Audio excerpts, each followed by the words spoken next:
and the media. They were basically, I guess the narrative till now has been One Nation's not ready for Victoria. They haven't announced candidates. You saw a shift today within the press conference, and suddenly it's, oh, you have candidates, but you don't have policies. Yeah. What's your reaction to all that? There is policies. We are putting out the policies.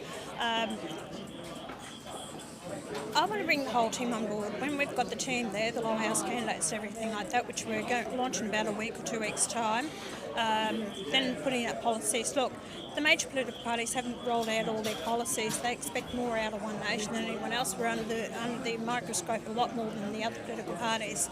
The fact is, the people of Victoria are ready for One Nation. It's the major political parties. They're not ready for us. And that's why they want to protect their power and their positions. They've put this state in the situation that it is now through their bad policies, their bad management, and the state is really, financially you're broke.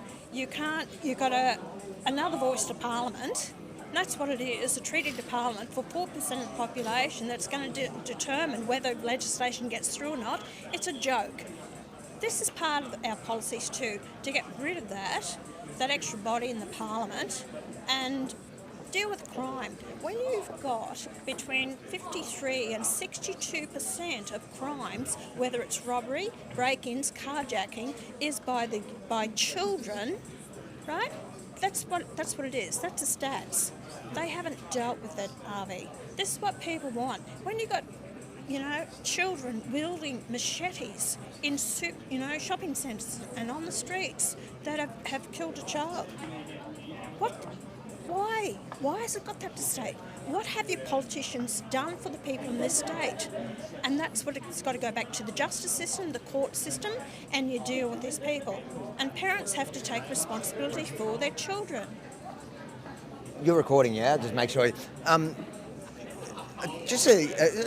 Warren, who I've seen now a few years, it's been since the last election, he could be, based on polling and the trajectory we're going on, he could be the next premier.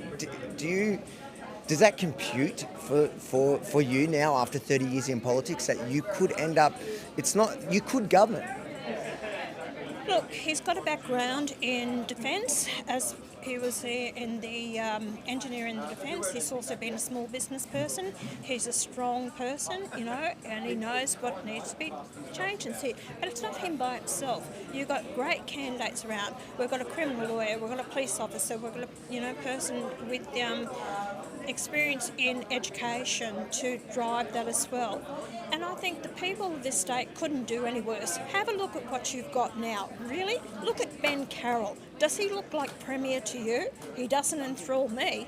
He doesn't instill any confidence in me. And he's part of the government of the Daniel Andrews, the Jacinda Ardern government that actually got the state in the situation it is now. Don't change your stripes now, mate, and think that you're going to make a big difference. You should have made a difference when you're in Parliament. But he says he's about integrity. Why don't you believe him?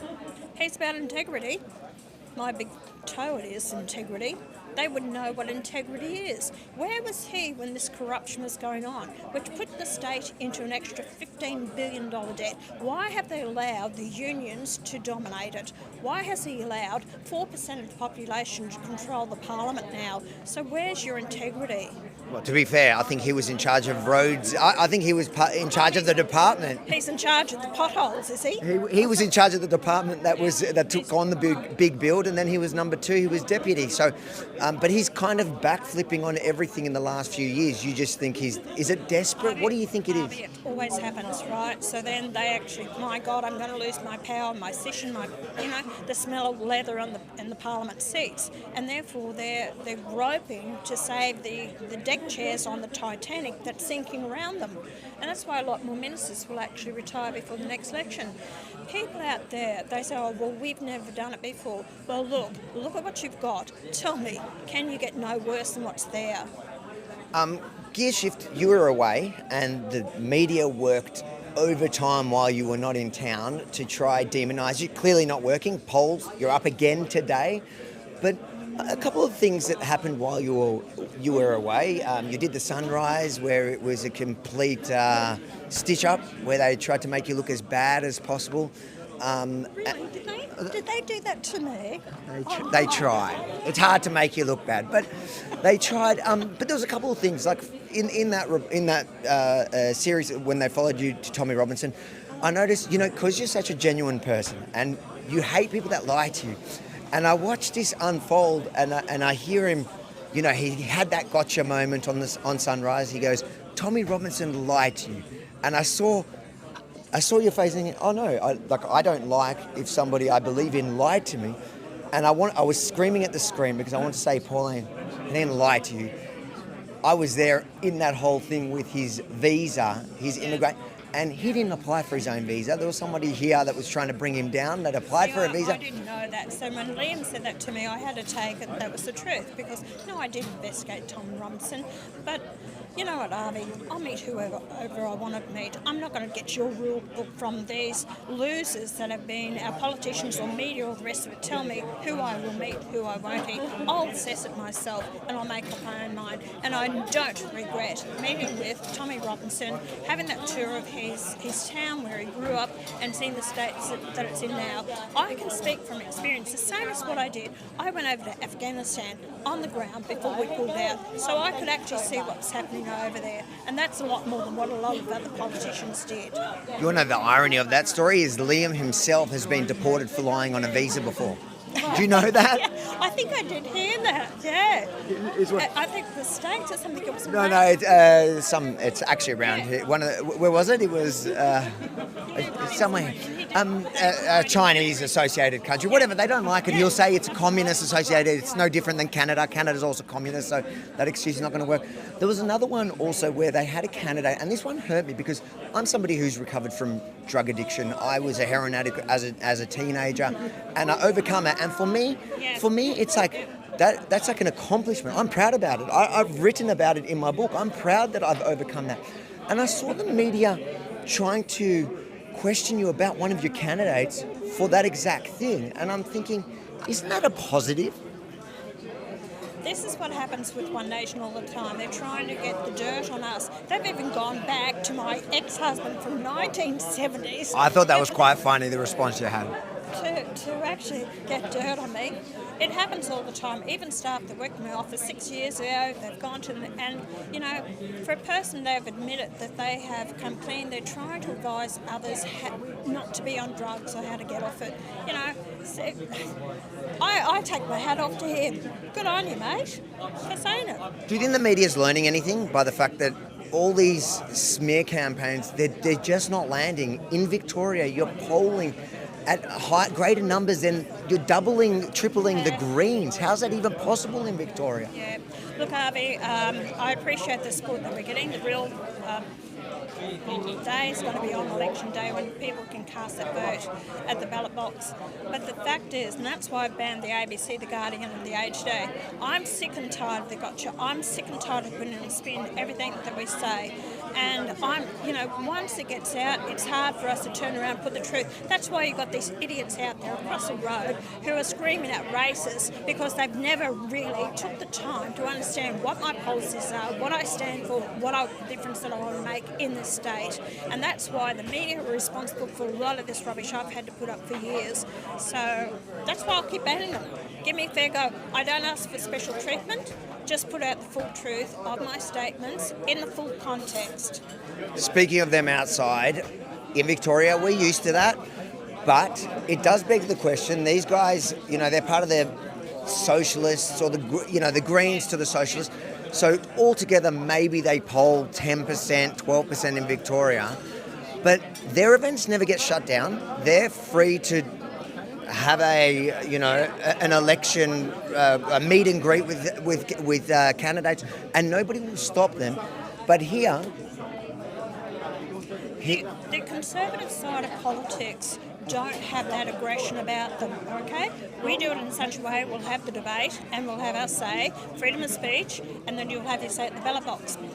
They want to shut down everyone who disagrees with them, with their nastiness, their aggression, that type of thing. They think that's the way you deal with things. Well, it's not the way you deal with it in Australia, and I'm not going to put up with it.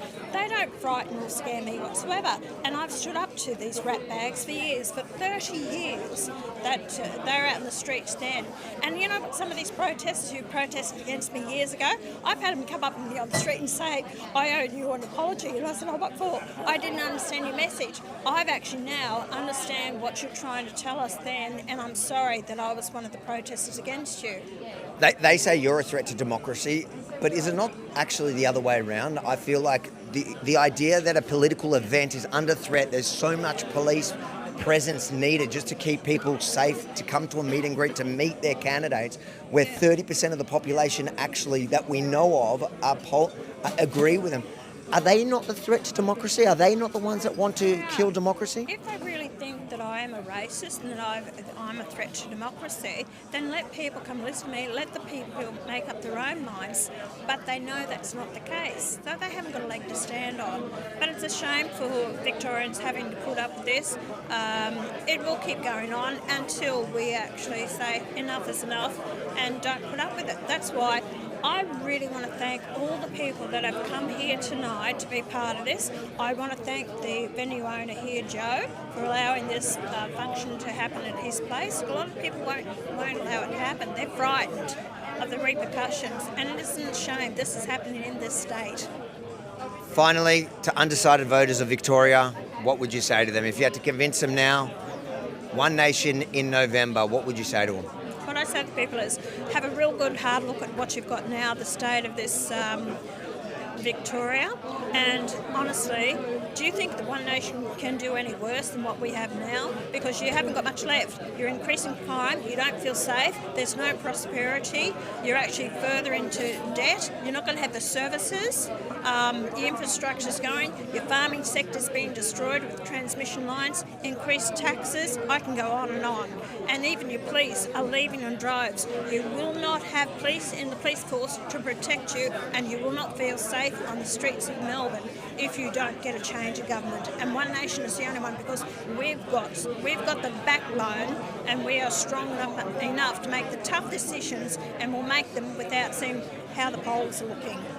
You've really triggered a bunch of people today, by the way, by saying that we can get rid of the ABC and replace it with Rebel News, but I love it. Go for it, right? No, I got no problem. I told you, I'll cut the ABC funding. You're gone. They're gone. SBS, gone. If you're that good, go and do it by subscription. See how many people you get subscribing to it. No longer the taxpayer at $1.3 billion a year. It's just ridiculous. I'm hoping you pour me a beer tonight like you did the other night, because it was perfect.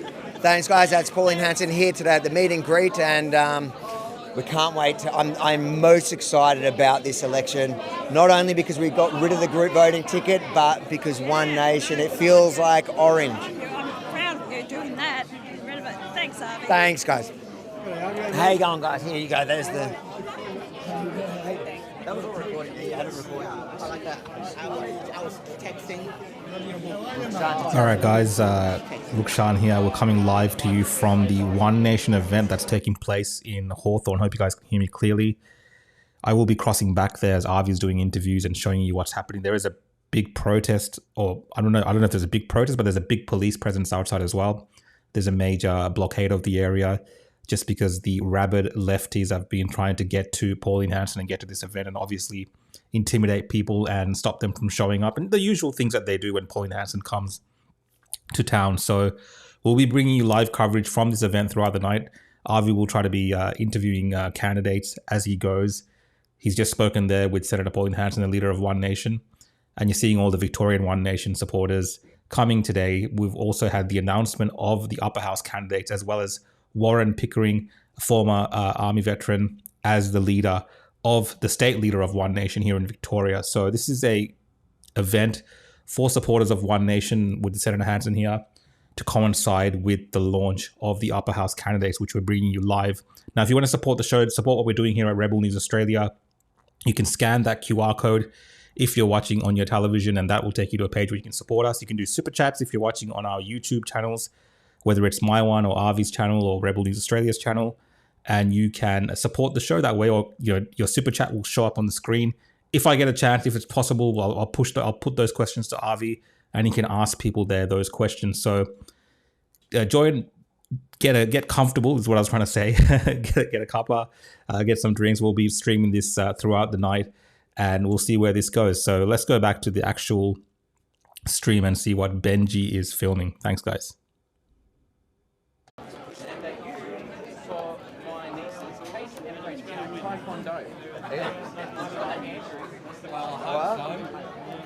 That's all right, I got it.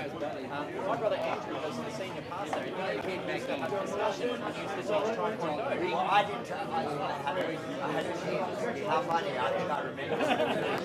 There's a couple of churches around the class.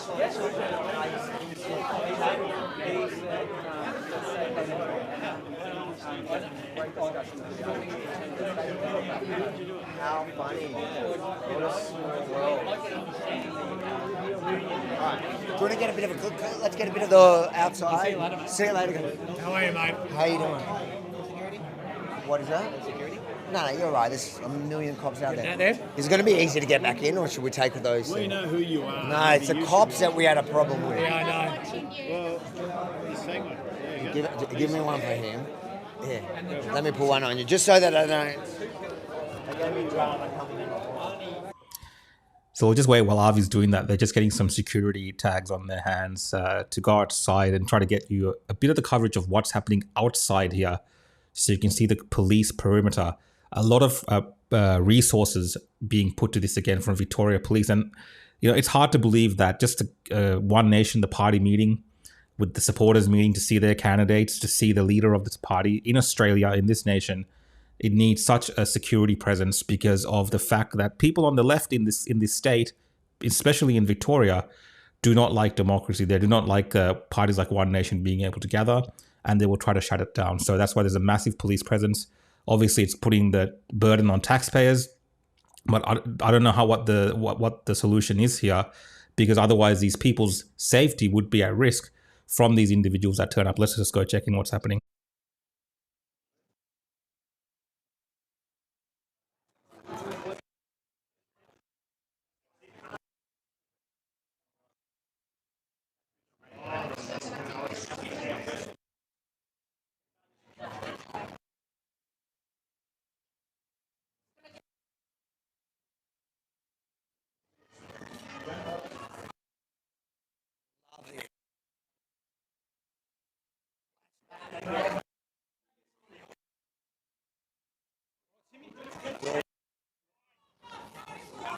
Cameraman guy. Oh, there you are. There you go. All right, let's get some of this. Did he message you whether he wants the sound up or not? Oh. Did you turn it up now? No, I didn't. He said turn up. Audio's cutting out now. I'm here. Test. Let's just get a test for Rukshan. Let me know, Rukshan. Should we turn up the sound, or is it good? Just let me know. We can't cost, but you guys probably can.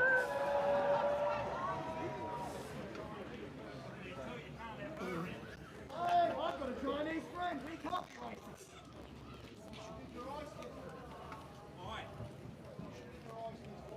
Sorry, guys, we're trying to get you through. There's trouble you are. No racism. One nation. No racism.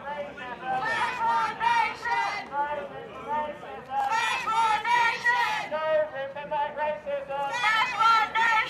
No racism. One nation. No racism. Oh, it's the short wife beater. He's on the third of the star. That guy is a convicted short wife beater. And a Zionist. How's his shoulder going? He is actually convicted wife beater.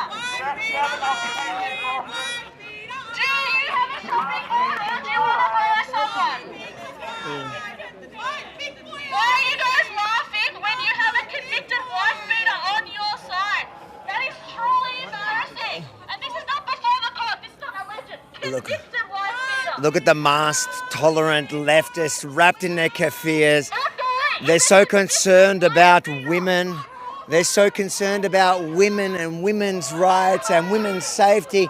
They're wrapped in a terrorist flag where they raped and butchered women on October 7 because for them, it's all cosplay. They don't believe in anything they purport to stand for. They're just communist, terrorist supporters. And if you want to read my book, rebelfromthestart.com, if you're so interested in my personal life that they tried to pretend is about my personal life. How many Palestinians did you kill in the ALF army? How many Palestinians have you killed? How many have you killed, you fucking war criminal? Army, the war criminal!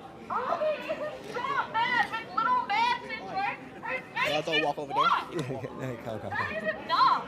You got a bigger crowd right there. What is that? Come.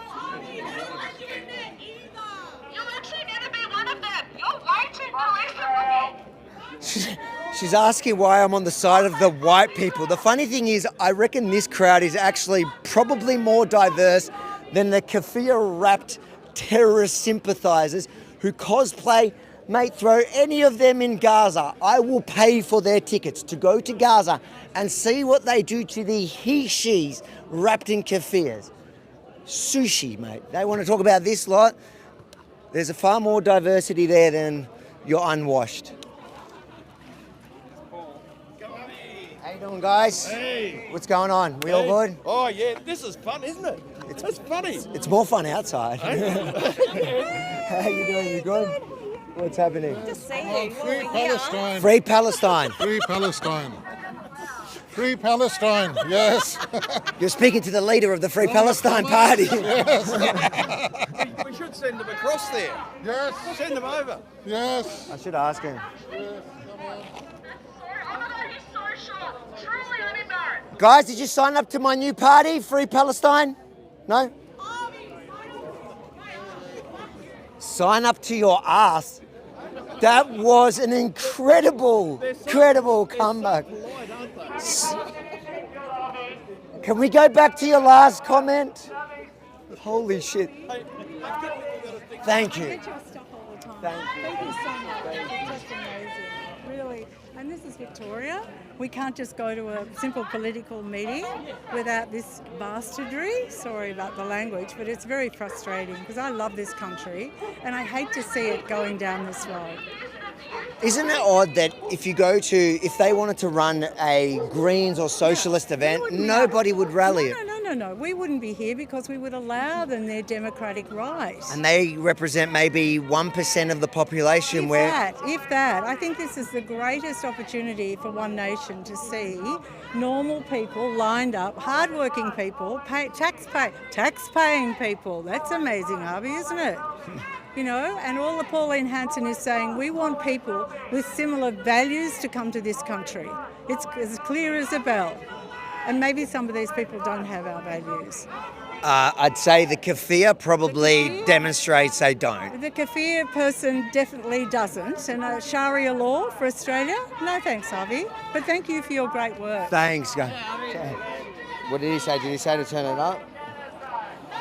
He says turn it up slightly. Turn it up 1 or 2. Now you can. It doesn't matter. There you go. Thanks, brother. Thank you. How you going, mate? How you going, guys? How you going? Good work, mate. What's your live feed this morning?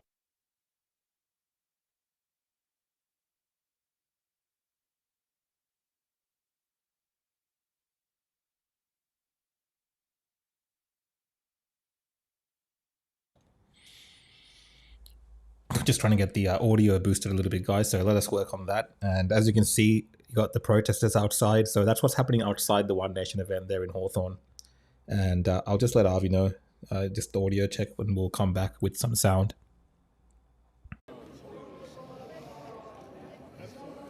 Just turn up one. Turn it up 1, yeah. He's turned it up 1, Rukshan. Tell me if you want. Yeah, 100%.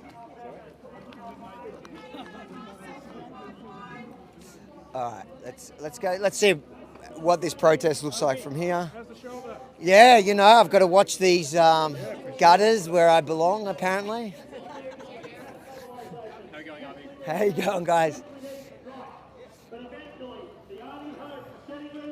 Watch them freak out as soon as I get here. Fascist organisation is to get rid of the capital system that breeds it again and again. Unless we do that, we'll be back to the 1930s with Hitler and Mussolini and all the filth and disgust. How you doing? Well, I've just asked if I can keep the media back a little bit. Yeah, that sure. would be great. Just in No fairness worries. for everybody. No Thank worries. you. Police doing a great job here tonight. You can see really keeping the unwashed away from local Victorian constituents that just want to meet their candidates.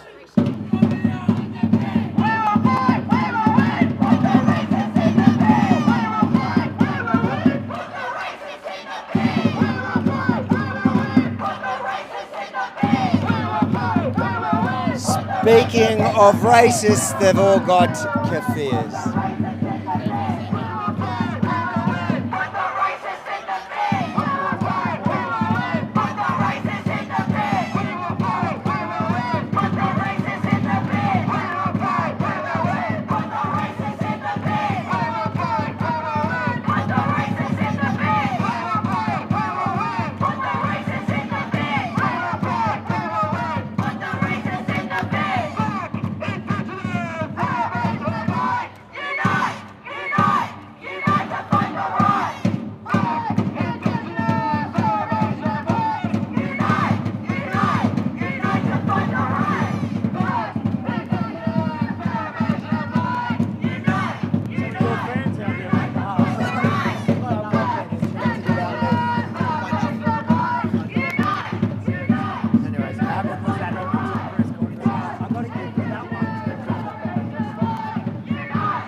So guys, if you're joining in and just joining in and wondering what's going on, we are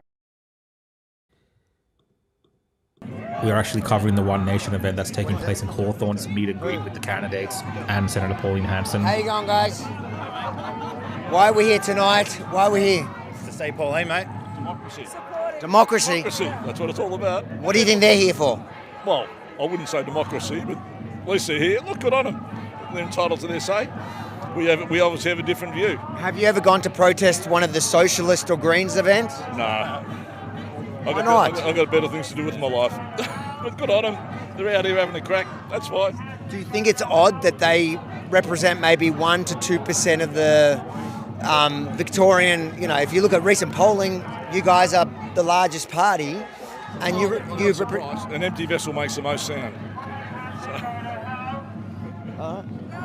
Protesters. They're paid protesters. 100%. 100%. Yeah, they're paid protesters.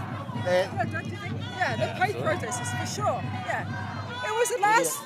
They don't like you, do they? They get more triggered by me than Pauline Hanson, 100%. which I find kind of racist. Yes, definitely racist. Yeah, it's racist. It's because I'm a person of colour. Maybe, yeah.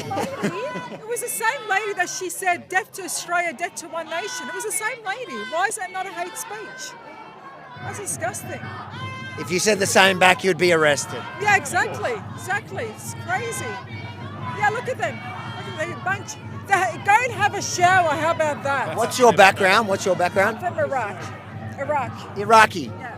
Because they're saying that everybody here is white, but when I look at their crowd, No, I'm from Iraq, Assyrian. Yeah.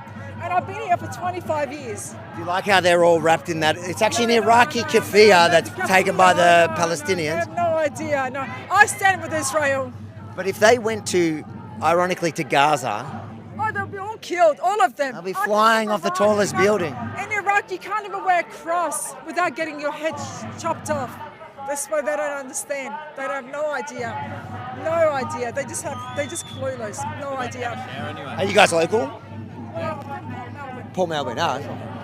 I've met you before. We've spoken before. COVID? COVID, yes. Yeah. Good to see you. You look like a COVID. You look like one of the COVID people that Yes. protested. Yes, Yeah. exactly.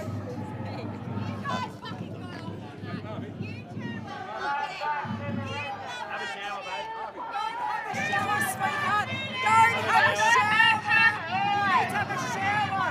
Go and have a shower. You need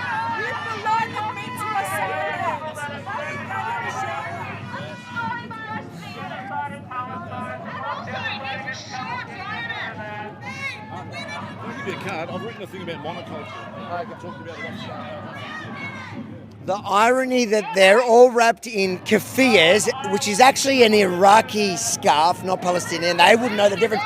And they're calling her, an Iraqi, a racist.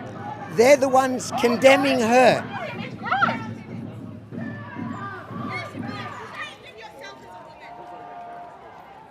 Oh, look at him! Hey! Do you know, she's Iraqi. Why are you stealing her keffiyeh? Because you're a wife beater! Sorry, I don't mind what race you talk to. You're a wife beater. That's our beef with you. You're a wife beater. You're a wife beater. You actually can pick them and beat your ex-wife. All right, you're boring. We're out. The irony Let's go. The irony is, we're paying for their dole checks, and they're complaining about government money to close off the street. They're the ones that are closing it. Yeah, 100%. All right.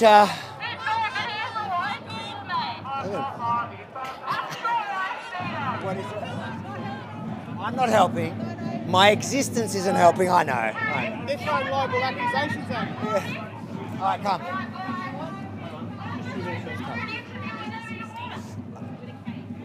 Yellow. Done. We've had enough of them outside. Mate, you cop it as much as we're copping it. Cop them more, thank you very much. It's my...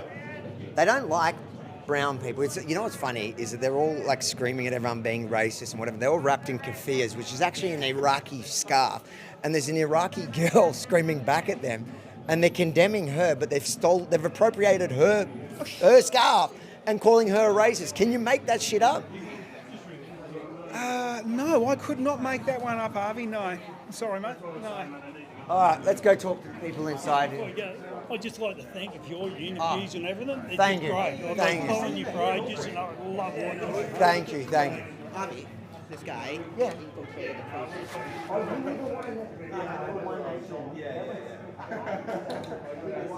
That was great.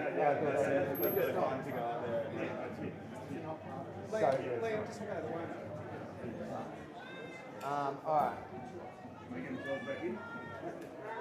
I think that. Give him enough. Did you want to go out today? I was going to, but I didn't pick up any kind of just need a keffiyeh. Yeah. I need to smell it. Did you guys not have a shower for a few days?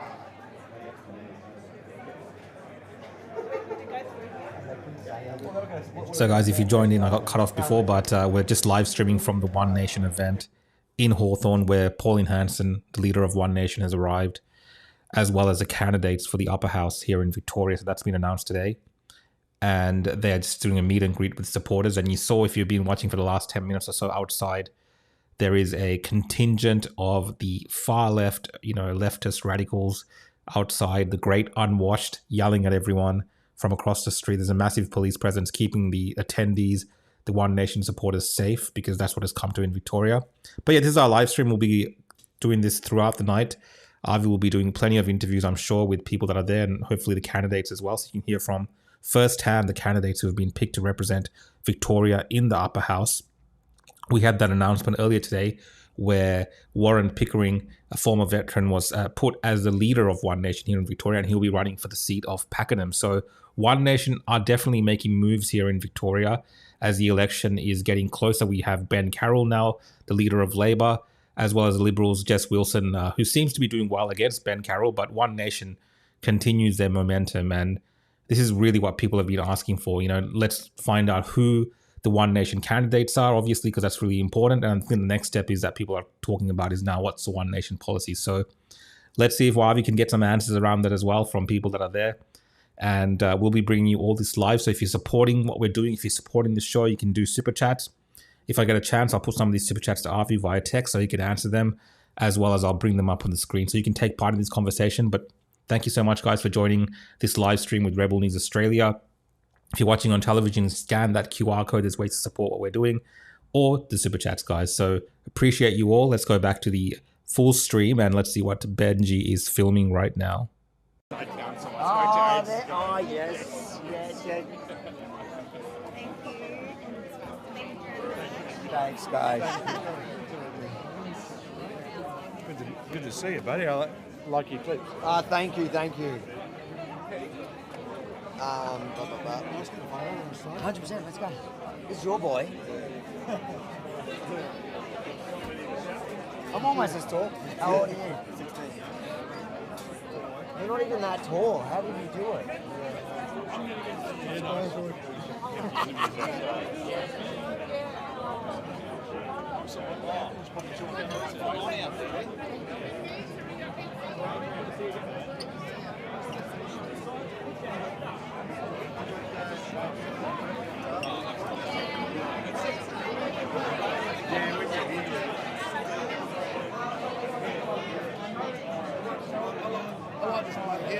I got to say hello, Harvey. How you going? My name's Tony. You don't know me. Good to meet you, Tony. Thank you. How you going? Nice to meet you.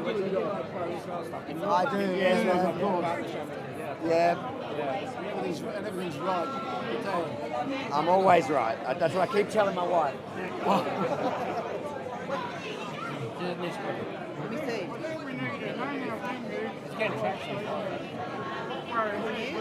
Rebel News. Come on. I want to photo with Harvey. Harvey, you mean ABI? What is this? What is this on? What platform? Instagram? You come in that way, I turn around the back way.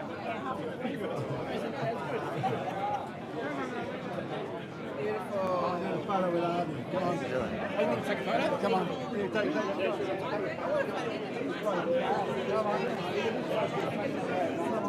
Right. I know. He wants a photo with the town.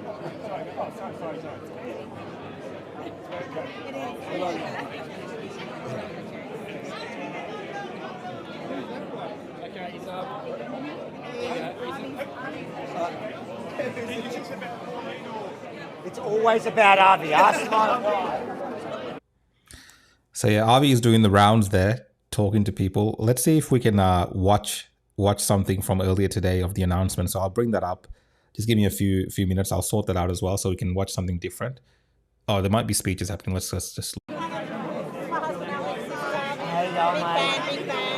Big unit. What national are you? What nationality? Argentina.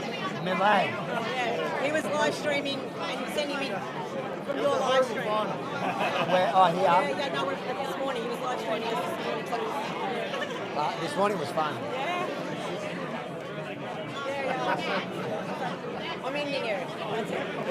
All right, I'm gonna put my jacket down.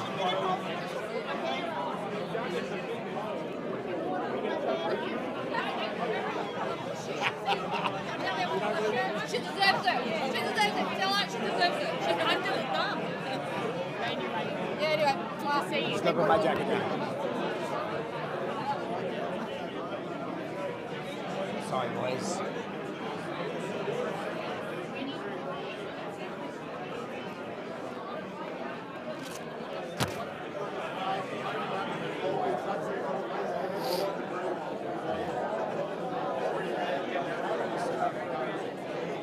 Just stay on her a bit, I reckon. Yeah, just go over there.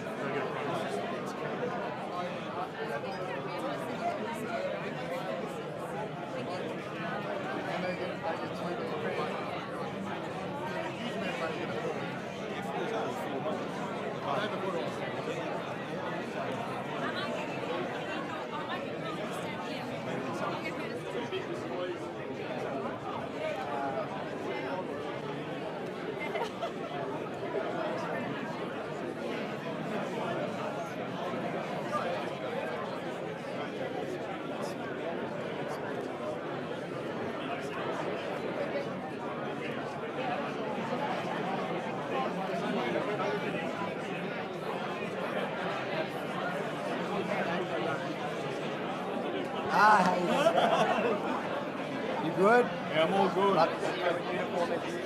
know, just blending in.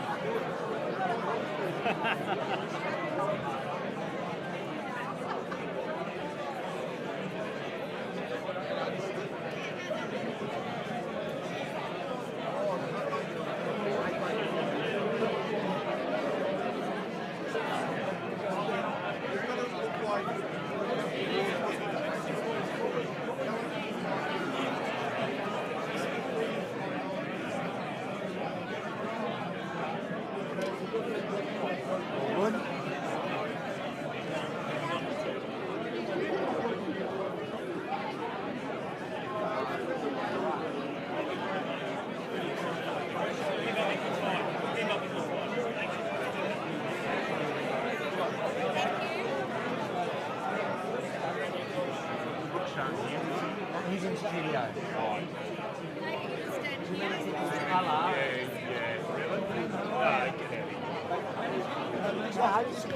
Really appreciate it. Thank you very much. We had to get that.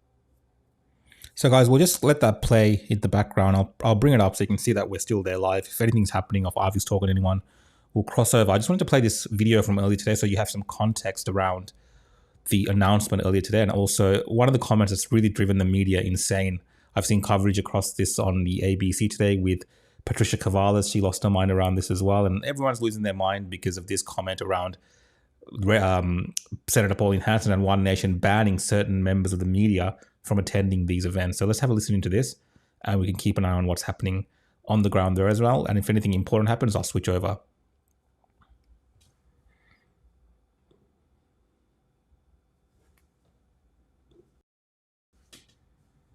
That democracy doesn't happen on the ABC at all, and I'm sick.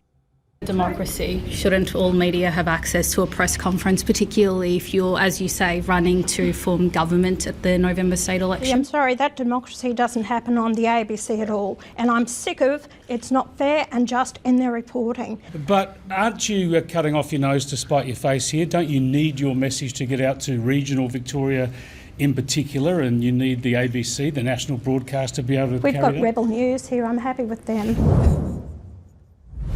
We've just gotten back from Pauline Hanson's press conference here in Melbourne for the upcoming Victorian election, where she announced her Senate candidates.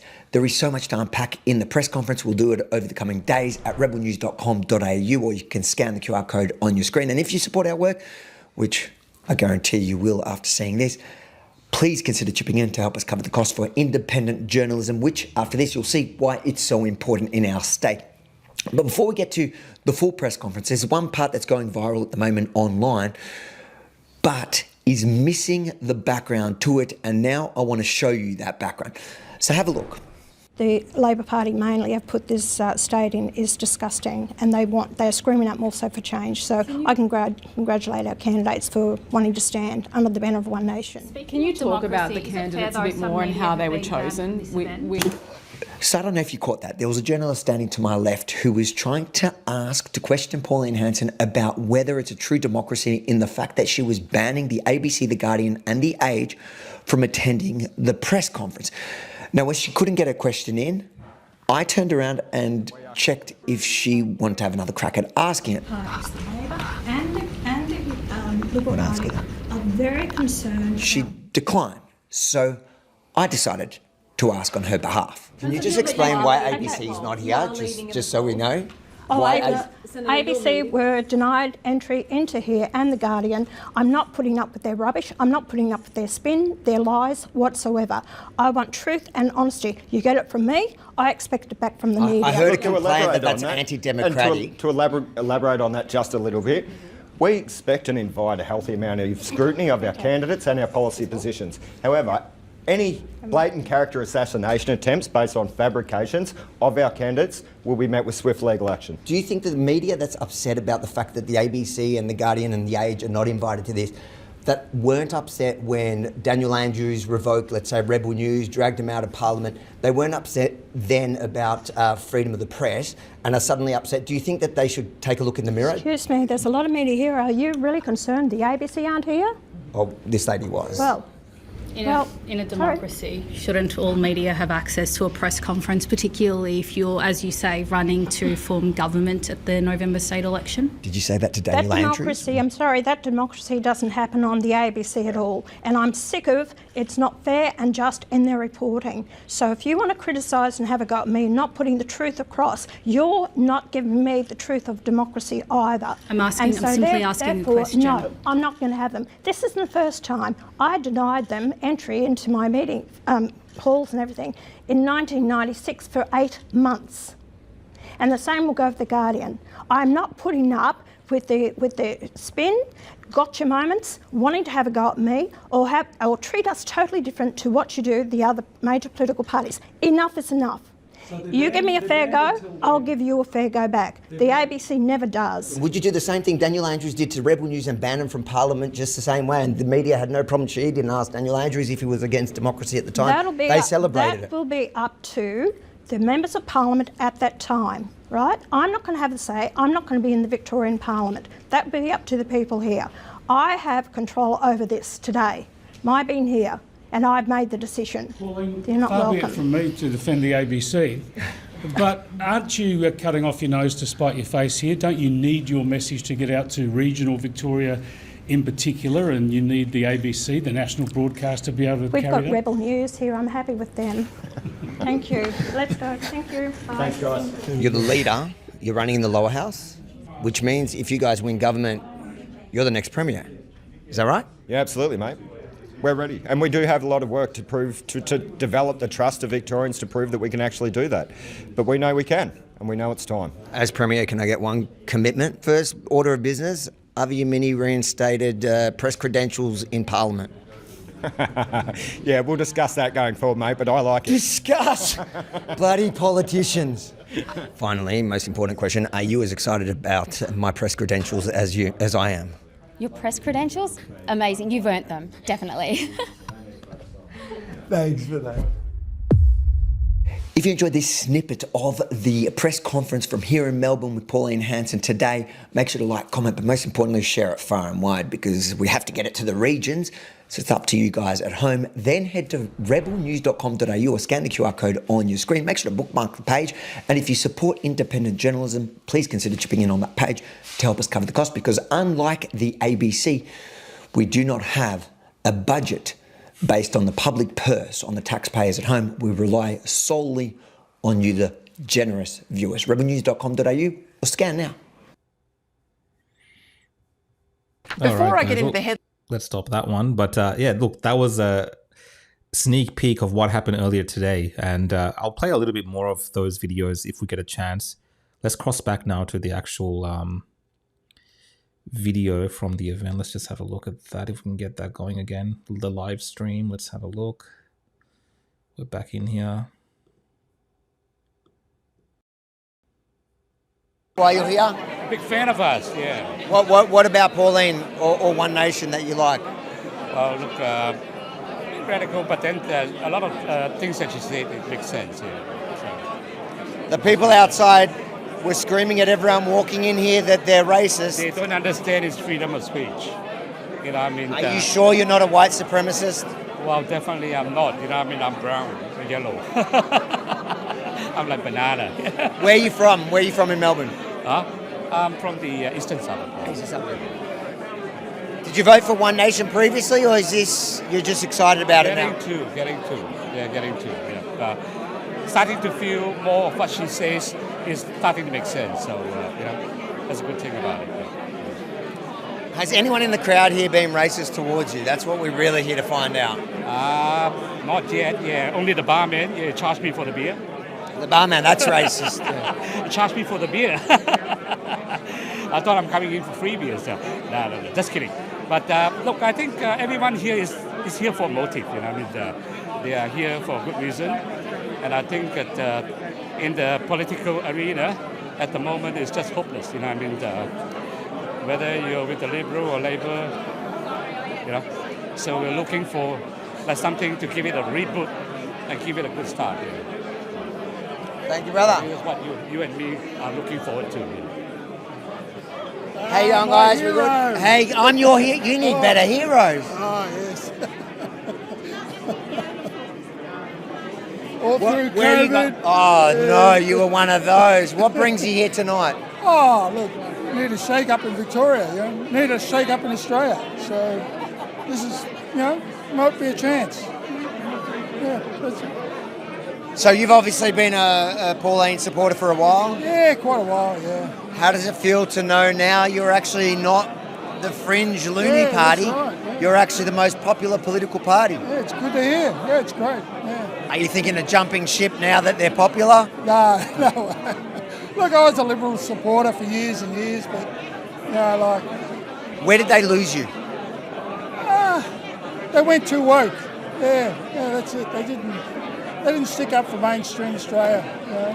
So this is a change. Yeah. Outside, there's a lot of angry kids.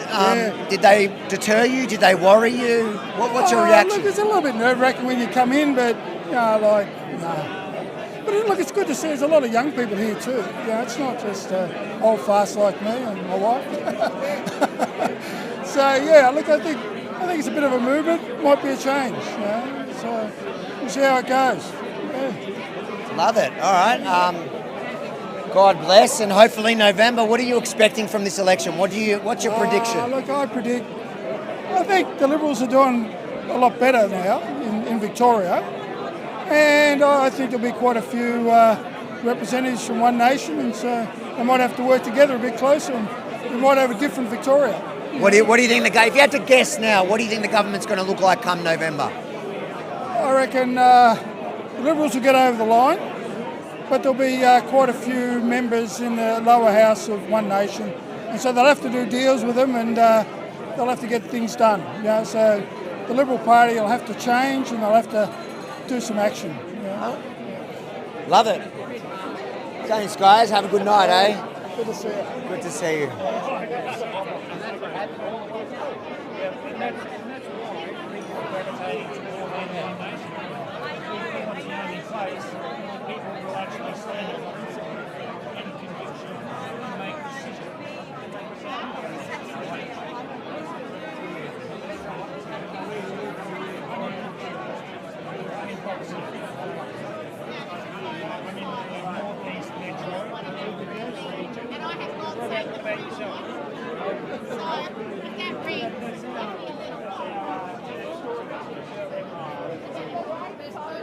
I'm going to pinch one just because I'm going to faint.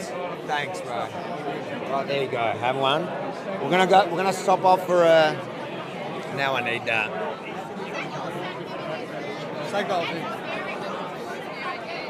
We're going to test out their pizza here at the One Nation event. We'll do what am I? Dave Portnoy. That's his name, no? You've got to give it a score, 1 to 10. I'm starving, so it doesn't matter. I'm so hungry, that's a 10. How are you doing? Good, I'm good. What brings you here? I'm here because I think the major parties have lost sight of the goal. For me, the goal is to tax Australians 0% income tax. Like, we should be a prosperous nation. We've got enough oil, uranium, coal under the ground. We can sell it, build a national fund, and that pays for everyone.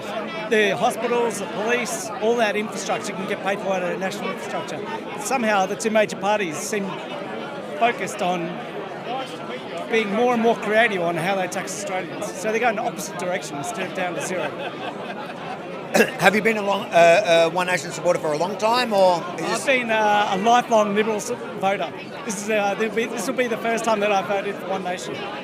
Is that in your circles? Is that normal? Is that a story you're hearing widely? From everyone, from all of my circle. What changed it for you? Why suddenly now?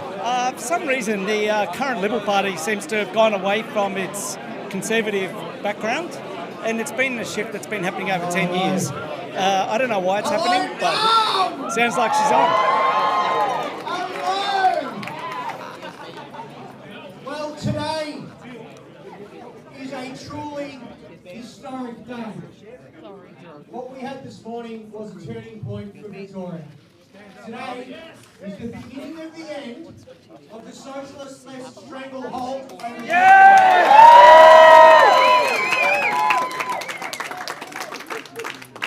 You've been called the dark forces. The dark forces. What a stark contrast this room is to the banshees that are outside. This room is buzzing with optimism. It's buzzing with patriotism. This is by far the best place in Australia to be right now.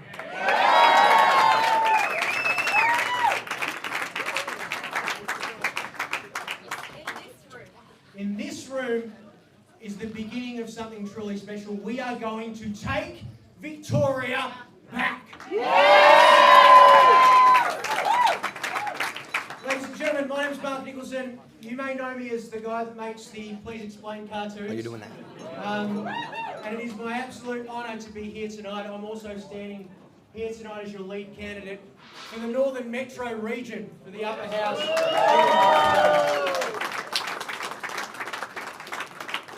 We were meant to be on the stairs of Parliament this morning. We were meant to be standing on those stairs, but we weren't allowed due to safety reasons. What a sad state Victoria has become. Those are the people's stairs. That is the people's house. And we were told that we could not be there for safety concerns. Well, the socialist left has not just taken hold of the faction of the Labor Party of this government, they have got their roots deeply embedded in all of that parliament, and we are going to rip it out root and stem. Their stranglehold over this state is done because we are not afraid of them. We know we are the good guys. Like I said, you look around this room, everyone here has got a smile on their face. We are the civil ones, and we are going to bring this state back. And I am so honoured to be a part of the team driving this tonight. There are three things that we're going to be delivering here in Victoria. One Nation are going to be rebuilding the budget, and we are going to be restoring prosperity to this state. We are going to restore safety in this state. Mark my words, this will be the toughest state on crime in all of Australia. If you want to commit crime, it's not going to be here in Victoria. You can go to South Australia. You can go to New South Wales, you can go to Queensland for all I care, but it will not be here in Victoria. And finally, our third promise is we will be delivering and restoring trust to government here in Victoria. Because One Nation is the only party that can bring you real change, and change you can trust. That's the new deal that we are bringing to Victoria. In exchange for your vote, that's what you'll get, and we will be issuing contracts of common sense to every house in all of Victoria.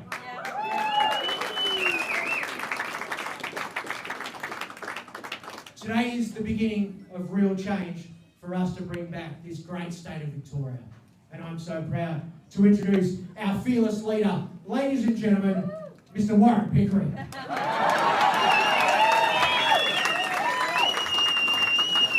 Thank you all, thank you Mark. What an absolute ripper this bloke is. He's going to make this campaign so much bloody fun, I think you can all agree.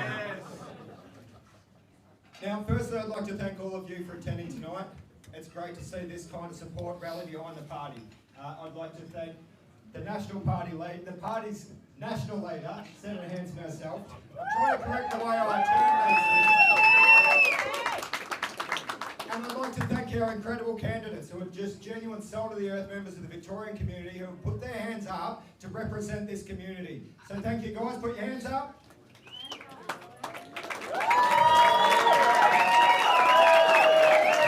Guys, if you get a chance, grab a hold of them and have a chat. Actually, come up guys, can we make a clear way down this side of the building please? But in the short term, I also want to thank the men and women in uniform outside who are out there doing such a great job defending our democracy. They should be home with their families on Monday night. They shouldn't need to be out here with this garbage that's going on outside. And we have a plan for our police officers and crime in general to be delivered in the coming weeks and months. They are going to be suitably impressed with the plan that we have to ensure that we get more police officers on the force into Victoria and give them a reserve force.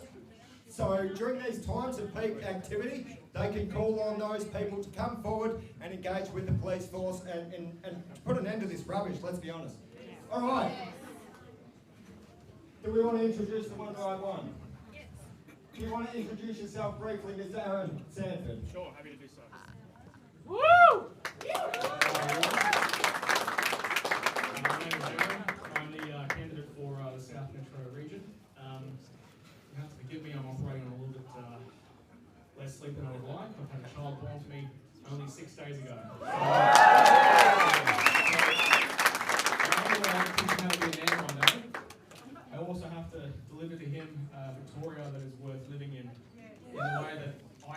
was growing up. So that's my motivation for being part of One Nation.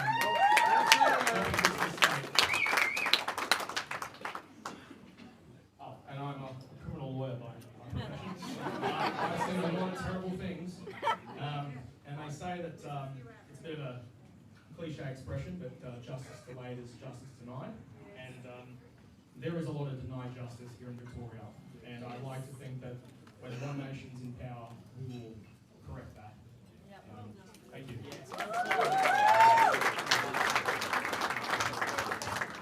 Good evening, my name's Greg Hansford. I'm from the Eastern Victoria region. That's the powerhouse of Victoria, people. Where your power's coming from tonight comes from our area. In the next 3 years, we stand to lose 6.2 gigawatts of power from the eastern side of Australia. In the area I live in, we've got Geelong W.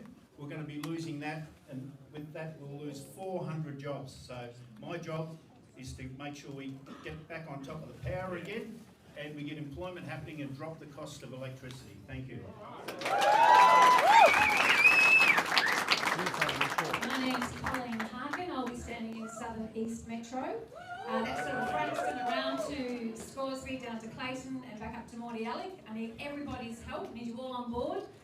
My background and area of expertise that I'm really hungry to get my teeth into is the education system. It is a basket case. Our kids are being indoctrinated, our standards are going backwards, and we need parental choice and parental control. So I'd love your help with all of this stuff and a whole lot of other stuff to make Victoria safe, prosperous and trustworthy again. Thank you. Hello everybody, I'm Ricky Lee Terrell, the member for the Northern Victoria region. And those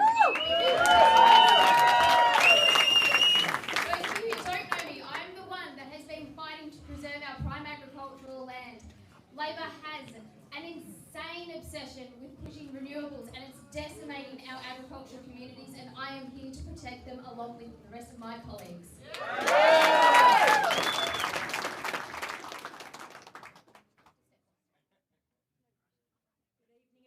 My name's Fiona Lopez.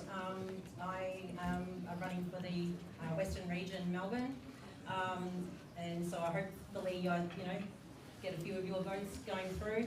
I'm a HR manager by profession. I see a lot of really hard stuff going through at the moment. We've got no trades.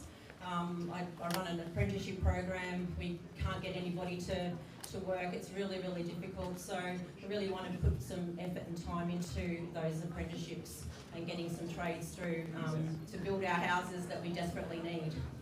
Thank you.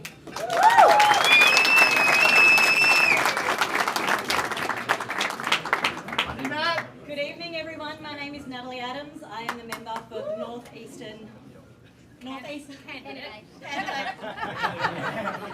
Oh, wow, lots of people. This is very exciting. So, aside from being a mother in Bulleen, that the paper kindly named me this morning, I'm also a small business owner. We've been dealt some really, really difficult times over the last 2 years, all at the hands of the Labor government. This will be changing when we are in power. That's it. Yes. We are thank you. We are a party for the people. We are a party for every mum and pop shop out there, every husband and wife team that is trying very hard to hire people and to make this state what it used to be. So thank you very much. Give them all a round of applause, guys.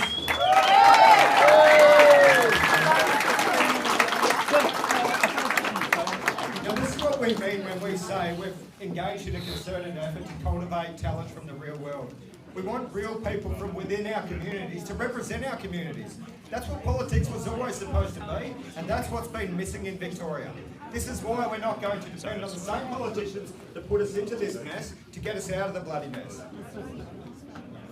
Now, you'll get plenty more opportunity to hear from me over the coming weeks and months, and I have every intention of having another conversation with every one of you tonight before we close the doors later. So stick around and bail me up if you do get a chance, guys. I want to hear what you guys have got to say, what your concerns are, and what you'd like to see more advocacy for outside of the very obvious things that we'd like to provide that advocacy for. Now, the person you've all been waiting for and that we all actually want to hear speak. Ladies and gentlemen, party founder and leader, Senator Pauline Hanson.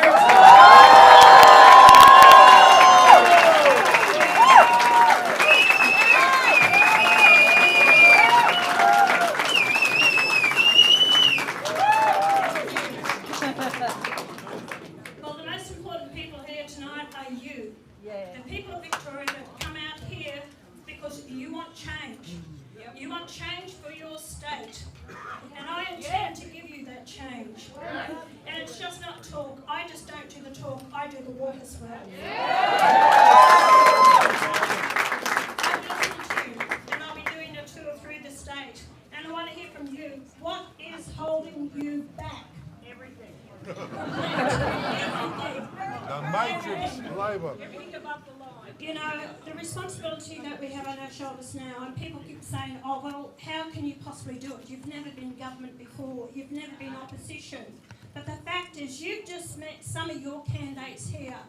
It can be any one of you standing up here to be that candidate because they're ordinary Australians that have a passion for the state, that want change. Small business people, you know, lawyers, people on the ground that are fighting for change in this state. I've met so many young ones and fathers who've introduced mothers and introduced me to their children, saying, I want to change for their future. There's no future in this state anymore for our children or for our grandchildren. How true that is. Some businessmen that I met tonight, you know, we have to have change. How can we possibly keep our doors open with the rules and regulations in this state that is actually killing us, destroying employment, destroying jobs in the state? No prosperity, as Mark said to you. There is no prosperity. What has happened in the state when it comes to, you've got gangs with machetes wielding it in shopping centres, when you have a young 15-year-old lost his life. As I drive the streets of this state, I cannot believe the graffiti that I see and the shops that are closed. The number of police officers that have applied to be candidates for us is overwhelming. They know the problem this state is in. They can't do their job anymore as police officers. That's why they want to be members of Parliament, because it's on the floor of Parliament to change legislation that they can bring back safety to the state for the people. You have a right to walk the streets at any time to feel safe.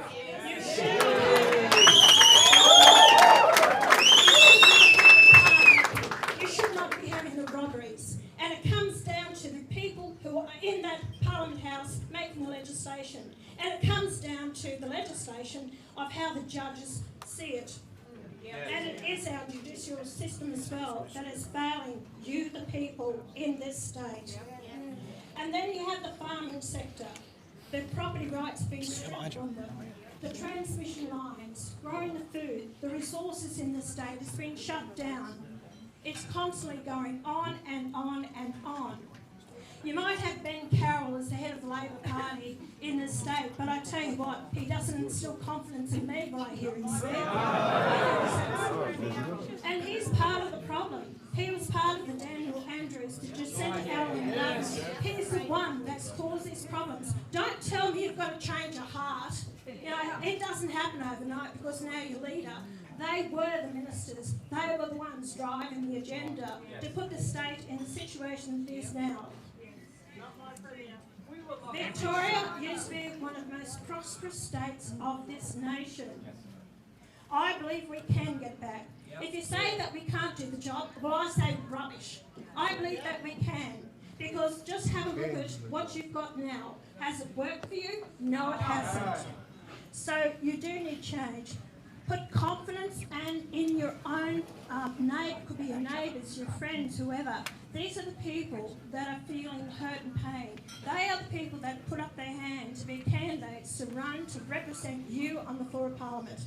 And as long as I'm leader of this party, they will be standing there representing you with integrity, with honesty and passion for this state, that they will do the right thing by the people. That is my promise to you, the people. I have stood by that all these years, regardless of, you know, what's thrown at me. I've always stood by my conviction, what I believe in. And that's the people that I want representing you on the floor of Parliament, with that passion and integrity and honesty. And if you ask a question, answer the question. Don't put a spin on it.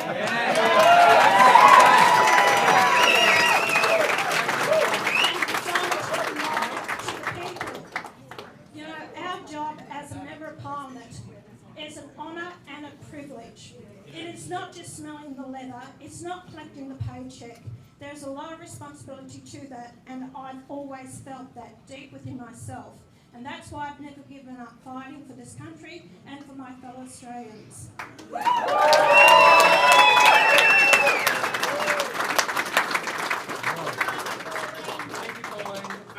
I'm going to make it quite clear to all those people, I know we have different people from different nationalities in this room tonight, and it's beautiful to see.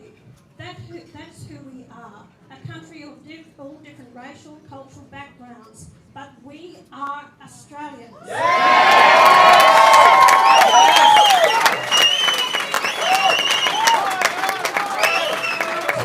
first thing that we're going to do, if we are in that position, is get rid of the bloody treaty in the state.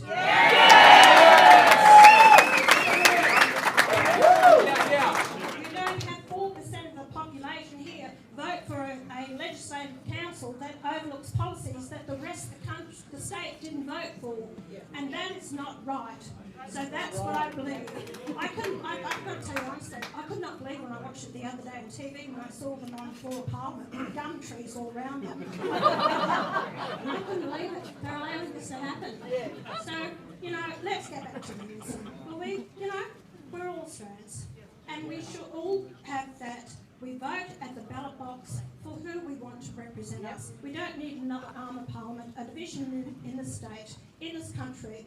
The people of this state threw out the voice to Parliament, and cunningly, sneakily, they put it back in. You, the people, have no decision, no choice in that. But if we get government or in a position with balanced power, I'm telling you, that'll be one of the first things that'll be done.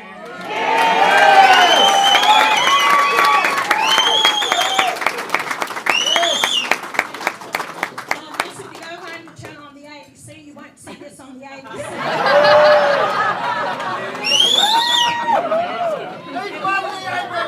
If you want to get the real news, you go to Rebel News and you listen to it.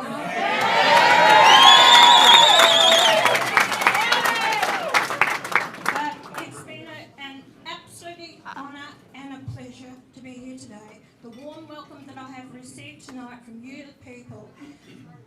You have no idea how I feel. It does. It's taken me 30 years to get here, but I feel vindicated in so many ways, and I do appreciate your support, your encouragement. We love you.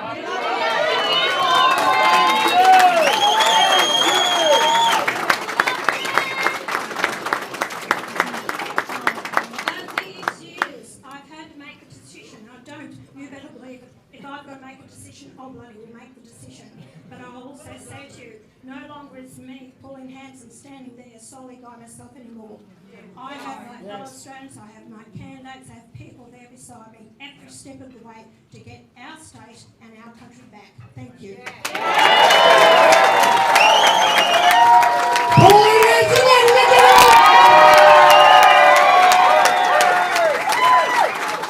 she's the real deal, folks. She's the real deal. People are going to start thinking I'm paying you for this. Ladies and gentlemen, thank you so much. We have one more thing. Warren, can you pull down the thing? It takes an army. It takes an army to go out there and win this election. We are up against it. They are going to buck and they are going to try. They're out the front. They're beating the drums. We need volunteers. We need your support as much as we can. Thank you so much for being here. Feel the warmth in the room? Honestly, it's going up 15 degrees. I'm so excited to hit the hustings and get out there and take this state back. Thank you so much. Let's get out there and get it.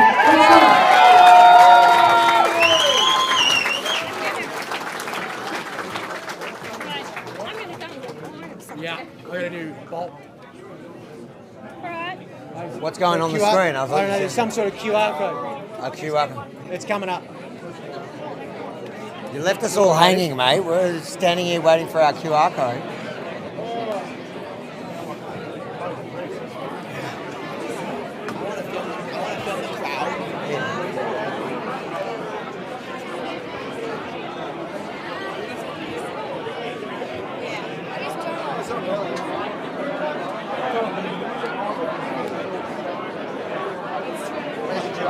people are going to start thinking I'm paying Pauline for these. That's fun. I don't take the piss out of too, mate. You are 100%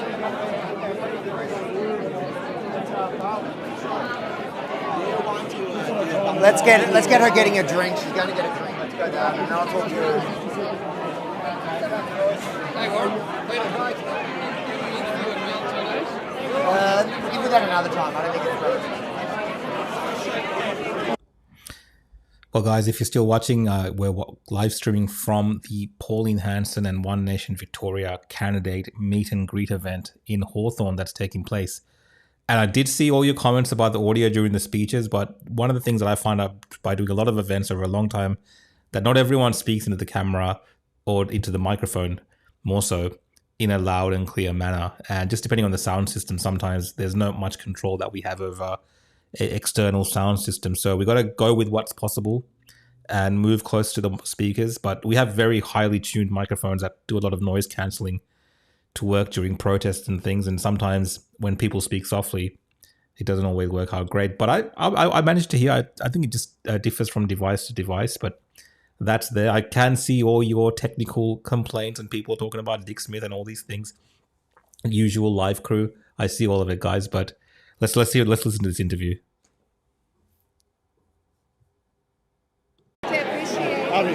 How do you feel seeing all the people out the front wrapped in keffiyehs? They're idiots. And I'm happy to be racist. Just for the camera, she's actually Syrian. It's no the joke to me is seeing them all wrapped in the keffiyeh, these little white, transgender, whatever they are, LGBTQ, alphabet mafia. But if they go over to the Middle East and go to any of the places that they purport to support, they'll get thrown off the tallest building. Definitely. Thank you, God Avi. bless. It's a pleasure to meet you. I'm Tina. Nice to meet you. Watch what you do. It's great that you have a platform and that you are spreading the news, your stories. It's good. We don't have alternative voices. It's great. It's really good. We watch you all the time. I think she announced today ABC funding is going to Rebel News now. I don't think you need the funding. Can I ask you a favour? What's that? A Take photo? a photo. I could do a lot with 50 billion.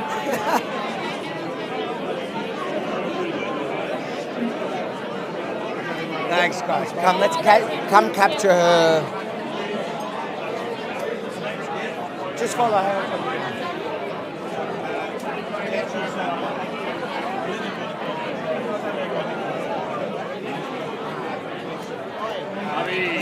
How was that? 37.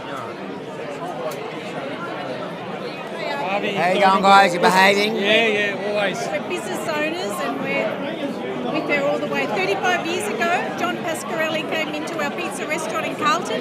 He lived there, used to make him a pineapple pizza, and he said, "Catherine, I found the next Prime Minister." I said, what's his name? No, it's a woman, her name's Pauline Hanson. Really? I said, "Get out of here." That's what he said. I reckon he's spot on, but 35 years.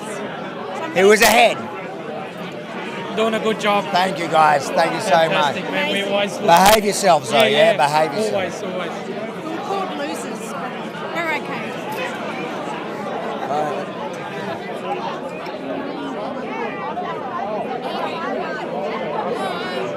How you doing? How you going? Good. How are you? Let's do it. Yay! Did we get Benji in there? And Benji. You do a good job, mate. Yeah. Yes, well done. Thank you. Yeah, 100%. Everyone wants photos with me now that Pauline keeps plugging Rebel News. There you go. What you been doing around the Palestine thing? It's been fucking brilliant. I appreciate you so Why, much. you're not convinced by the keffiyehs out the front? Well, no. Yeah. All they've convinced me is they have no idea about history.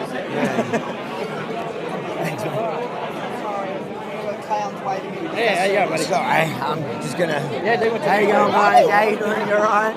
It's been a while, my friend. How you doing? Good, you? Living in a dream. At some point,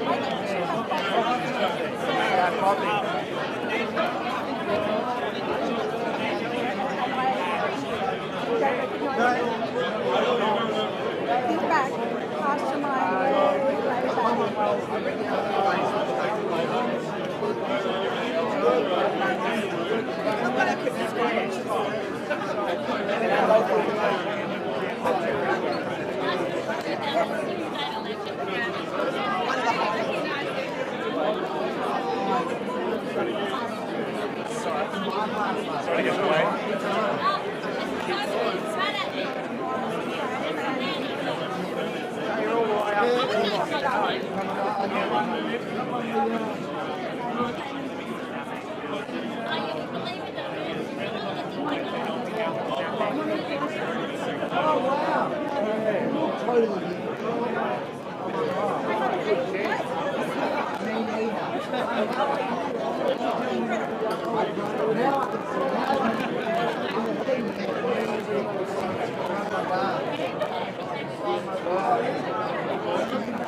You guys realise I'm the one that probably.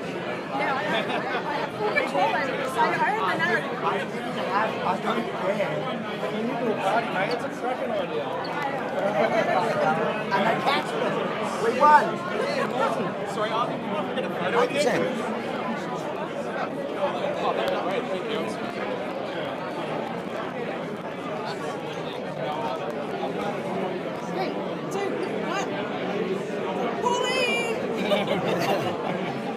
Thank you very much. Thanks, man.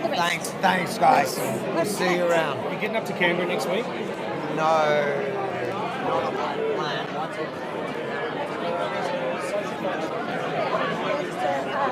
Federal members dinner. Oh, okay. I am in Canberra. Obviously, I'm pretty much week by week, sometimes day by day.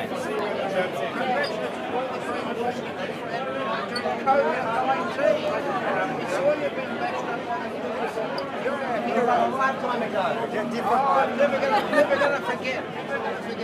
You were a hero. Thanks, guys. 100%.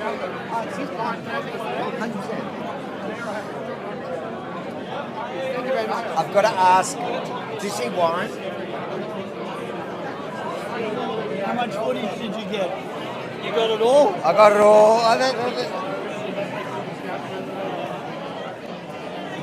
Turban. Get that.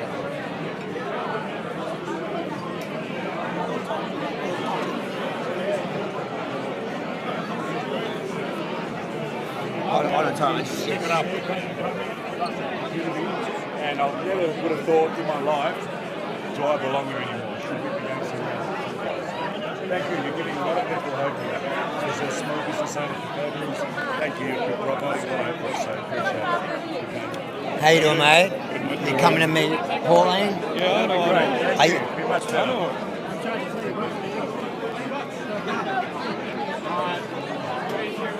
Come around. Thanks, Pauline. All the best.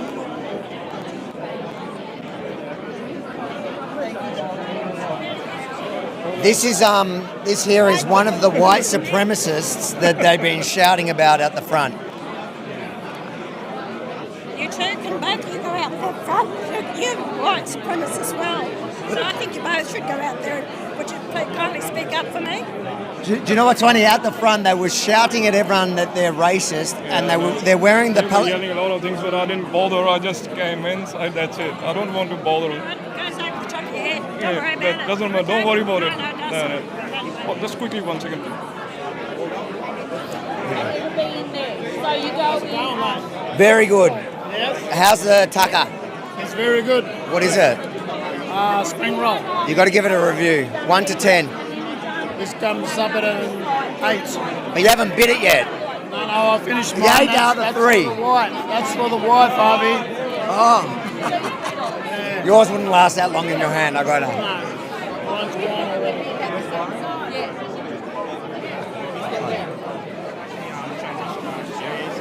out of it. I feel like I'm going to have to double Pauline's pay with the amount of plugs she's giving Rebel News at the moment.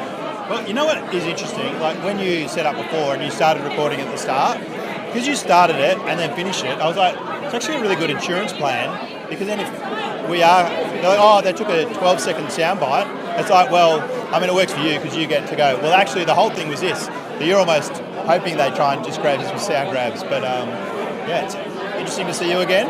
Been a while. Isn't that funny? So now, because like, for people that don't remember you ran, what was the party called? Australian Values, and it was with Heston Russell. Yeah, and then we went to the Angry Victorians party. We realised that we didn't have the money, so we had to be a funny name, which came at obviously the expense of people laughing then. You know, but I mean, we actually got traction. People spoke to us then. Like nobody cared until we had a funny name, and then the awkward part was when we spoke to them, we weren't angry and they got disappointed. But you know, like it's good now that we obviously having an actual party that has traction. You can actually speak and talk to people. The funny thing was, you know, when we did the group voting ticket stuff, there was nothing to do with policy. Like I don't remember anybody talking policy in that last election because there was no point. Everybody just played a game with the preference whisperer stuff, and you're like, yeah, right. So for those of you at home who don't remember what he's talking about, it was the preference whisperer in the last election was exposed by you and Heston Russell. Well, it was exposed by you.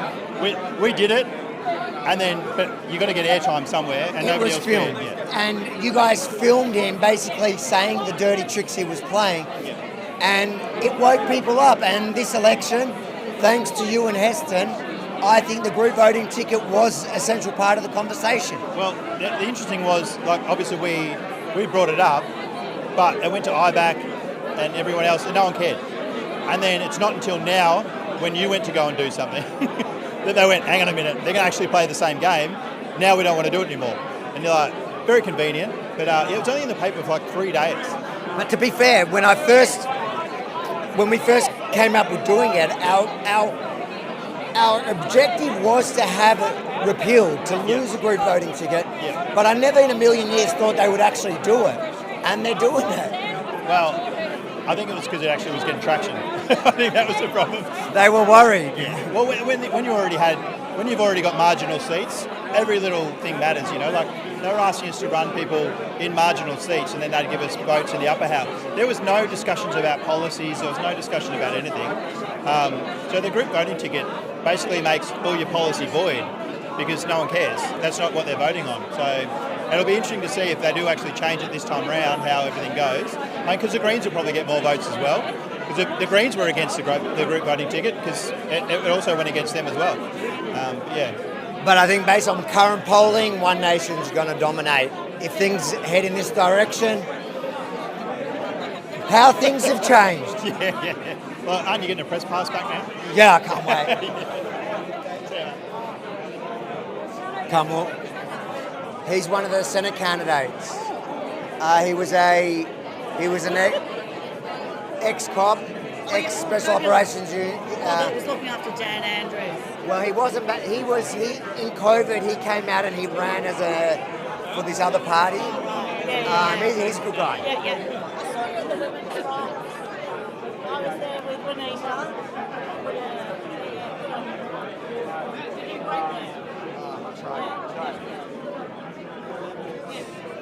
Hey, how you going, guys? Fantastic job Thank you. For years now. Thank you. Thanks, guys. Bloody, I was saying to my wife, What's been the out second? there for One Nation. Oh, One Nation. Yeah. Nothing too. Yeah. Nothing too. Yeah. But you've been out there in the trenches for so long, especially on your own when you first started. Things have changed, hasn't it? Yeah. We're not as lonely anymore. No. Who would have thought it would have gotten to this stage though, that you have to fight back in that level? I'm a Gen X, and maybe we took our finger off the pulse too much. Thought everything was flying great. Turn around and it's gone to hell. And now they don't even celebrate Australia Day or anything like that. So it's time to fight back. Yeah, for sure. No one's around to keep the bastards honest anymore, right? So someone's got to do it. And nothing changes if nothing changes. So it's really important that communities get together and we have these conversations, and it doesn't matter what's happening on the outside of the building. We have proper conversations, exercise our democratic right, and hopefully the people can have the say about what they want to have happen in the Parliament. So, well said. Sweet. But you've done, fantastic job, mate. Keep it up. Thanks, you will. Thanks, guys. I'm getting messages from Rukshan. Rukshan, if you don't like the way we do stuff here, maybe get out of the studio. nice to meet you. Nice to meet you. See what I have to work with. I'm trying to do it for you guys, make them fix the audio, do all these things, but I'm getting complaints, guys. Guys, thanks for joining in. If you're still watching, we are watching the One Nation event in Hawthorn live stream from inside the venue. Outside, it's all blockaded by police. There's a group of leftist protesters, Antifa types, or the campaign against racism. But you can see inside here in the venue, what we've seen is a lot of different people from different backgrounds supporting One Nation here in Victoria. Let's see what Avi's saying to this guy who's a lot taller than him. Did you make this? Yeah, I got it made yesterday. I turn 18 next month, so my first election, I'll be able to vote One Nation. I'm so happy. Look at that.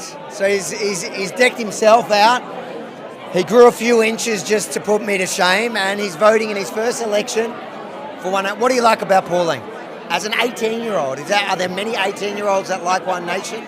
All my friends like her, probably because I've got her onto her. I've got all my friends interested in politics, but I've been a fan of her for about so many years. Every other politician, they switch and they change about what they say. At least you know what points, you know her views, you know her values. She doesn't change. That's what I love about her. And she's one of us. She's like you, she's like me. She's just an ordinary Aussie, business owner, single mum, like my mum. So yeah, that's why. Like you said, she's one of us, like you and me, and I'm just glad to be one of. I need a ladder. Thank you, brother.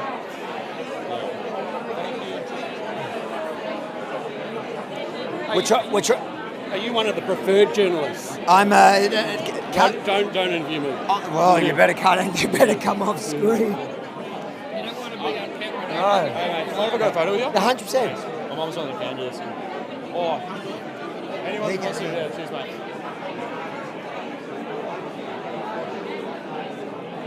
Thanks, mate. We're trying to find for the super chats. We're trying to find out who's running in Bendigo. Although they said they're not announcing their candidates. But when Warren is less busy, we're going to ask him for the super chats. Guys, super chat away. I will do my best to answer your questions. How you doing? Good to see you. What's happening? Good to see you again. You good? Yeah, good. You can't escape from Iranians, can you?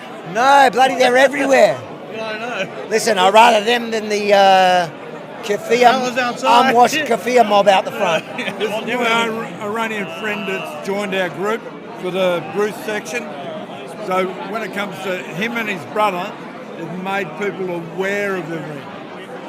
So I've actually asked Nick Patterson to come to our next meeting, but we had John and that do Know Your Rights at our last meeting. Oh, yeah. So everything's going well. Explaining people what they need to know and where they need to stand. Love it. Love it. Good to see you again, mate. Yeah. You keeping up with Trump? Pretty palm. Only because we were at the protest with COVID, and we started following you with the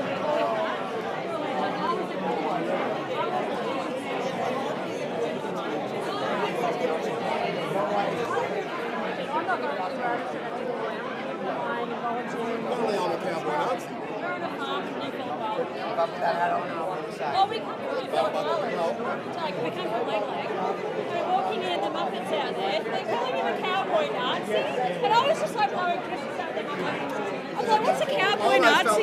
His family are from Poland. Like they migrated from Poland. I studied the Holocaust at uni. They're certainly not Nazis. So as you were walking in because of they called you the cowboy? Cowboy Nazi. They're not very original. No, definitely not. Well, they asked me if I show them my G-string as well. I don't know how they knew I was wearing one, but... That's so weird. They asked me the same thing. Yeah. So yeah, he's a cowboy Nazi. Well, the irony of calling me a cowboy Nazi is that my dad's father, so my grandfather, was actually a Polish officer and fought against the Nazis. So migrated here. Yeah. Listen, you don't want to bombard them with too many facts because they don't really like them. They're a bit allergic to it. That and showers. Yeah. Oh yes, yes. Unfortunately, they don't like the truth, do they? No, but they love terrorist scarves and Yeah, they love to dress up as terrorists You're a and legend, mate. communists. Been following you ever since the. Actually, that's when I got into politics. Honestly, it was the lockdowns. Yeah, I think a lot of people woke up at that We were point. in the Ring of Steel by 2 kilometres in Lang Lang, right on the fringe. The irony was, at the time, we were breeding French bulldogs, so we were constantly going back and forth to the vet. It got to the point when we hit the Ring of Steel and the police would turn around and say, "Oh, what animal have you got in the car now?" But they'd get excited when our car would rock up. That's hilarious. We're trying to find out. The Super Chats want to know who's running in Bendigo. Now, they're not announcing the lower house, but everyone wants... I don't even know why you guys care.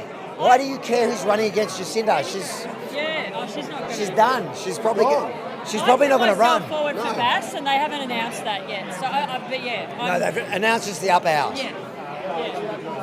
But yeah, Warren interviewed me. I'll get his attention, watch. Just catches Warren just talking to people. That's all right. We'll let him interact with the kids. No, he's in studio being lazy. You're a legend. Thanks, mate. Good on you guys.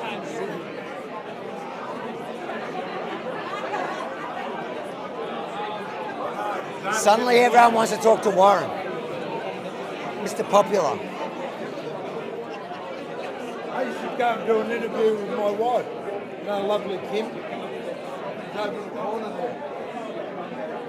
You know, I'm trying to remember. I know her. she's got red hair. Listen, She's the only one that survived any protest in the world. She's got Irish history going way back before the language first started.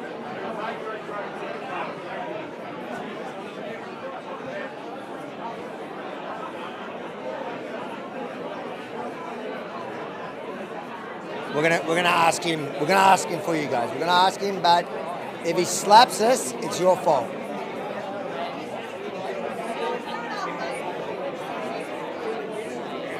So there's a photo up there. 2 are gone, only 1 more to go. Yes. And then we might make this country a better country. And then we can help the rest of the world. We probably need to help ourselves first, yeah. Yeah, I know. But that's what I mean.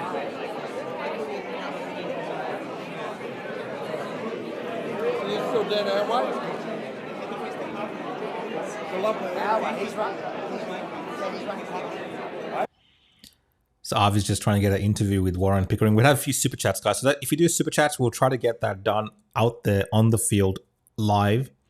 A few people asked who is running for One Nation in Bendigo. That's an important question because that was Jacinta Allen's. Well, it is Jacinta Allen's seat. So, and more than likely not, it might be, pretty close to being flipped, if not by the Liberals or maybe by One Nation. So it'll be really interesting to know, even the Nationals actually, who from One Nation is running in the seat of Bendigo. But the lower house seats, the candidates have not been announced yet by One Nation. So the announcement today was really around the upper house candidates, and then the announcement of the leader as Warren Pickering, who you're seeing there on the screen, as the leader for One Nation here in Victoria. He will be running in the seat of Pakenham. The Super Chat's driving us nuts. Everyone wants to know who's running against Jacinta Allen. I don't know why they care. Who's running against Jacinta Allen? Mate, I think at this point we could run an empty ticket and probably beat Jacinta Allen in the seat of East Bendigo. That's the official answer to the Super Chat? Oh, yeah, that's the official answer for now to the Super Chat. Yeah. I reckon she's not running, though. Is she going to even run? We've actually got a pretty good candidate. We're looking at shortlisting there, yeah. Do you think she's going to run, though? I reckon she's going to. No, I don't think so.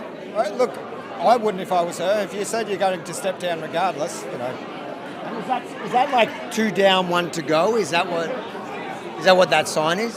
Mate, you can It was actually, I'm stealing it from him. You can interpret that however you like. Now, we had a totally different one ready to go, and then Jacinta Allen stepped down and That's one we went with. Oh, you can't instead. keep up. No, we can't. Look, at the end of the day, Harvey, both major parties in this state and federally, like, I've left bottles of milk out on the bench that have lasted longer than the leadership of those parties. So, look, we don't want to change this every second day, so we'll just go with that and stick with it. It's quite generic.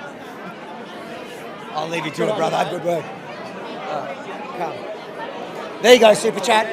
They say they have a good candidate, but they could. The Super Chat is driving us nuts about who's running in Bendigo. We asked Warren, they want to know who's running against Jacinta Allen. I don't think Jacinta Allen's running, but he says, listen, we have a good candidate, but we could run an empty seat and it would win. Do you agree? Anything is possible. Against Jacinta Allen, anybody can win, really. Even Benji? Do you reckon Benji could win? 100%. You got it. The seat is yours. Yeah. No, we're not going to give the seat of Bendigo to China. Right. Sorry, Benji. No Chinese. How is it though? How do you feel? This is amazing. Good. No, it's been absolutely fantastic. The turnout, the energy, it's all happening. So. And what about the unwashed? You enjoyed them? The what? The unwashed out the front. Have you enjoyed them? No comments. Have you ever gone to a Greens or Socialist, meet and greet the candidates to protest? No, and I think that is the difference between us and them. We can disagree, and it's okay to disagree. We don't all have to have the same views, but clearly they're not as tolerant as they like to claim.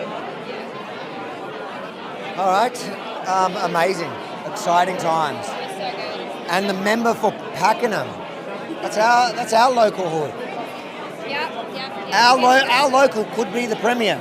Yeah, we are really lucky to have him. So How we're good is it? winning it. We are taking Pakenham, we're taking Victoria. Yeah. All right, I'm going to keep walking around, see who else is still willing to talk to me after. I've got to up Pauline's pay. She's already. Yeah. All the free advertising that she's doing for you. Yeah.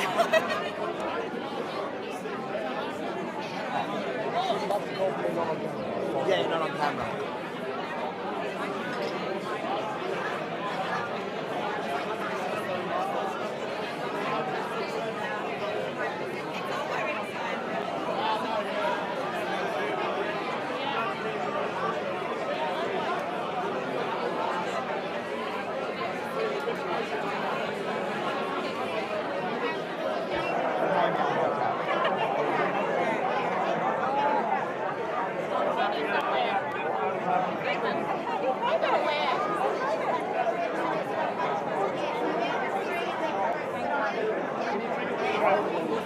This guy is my hero. I'm from UK originally, but I love this guy. Cheers, thank you very much. Thanks, guys. You're doing such a good job. Thank you so much.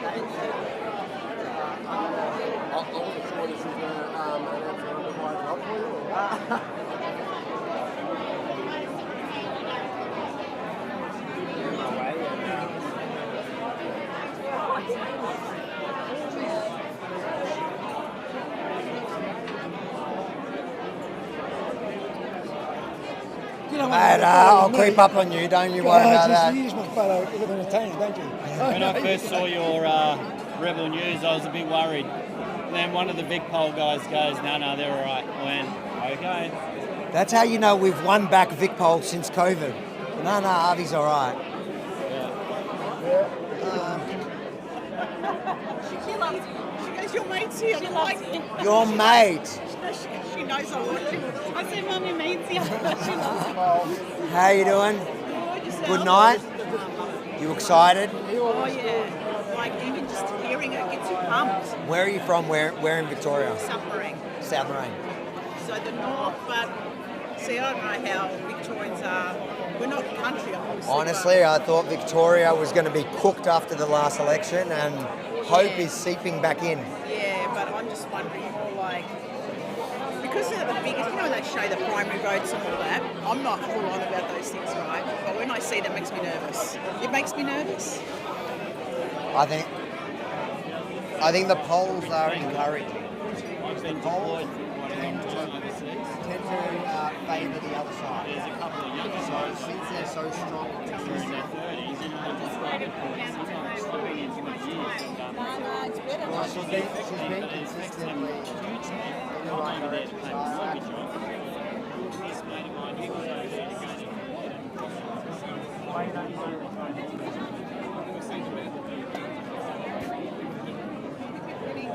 house now because of what the local did.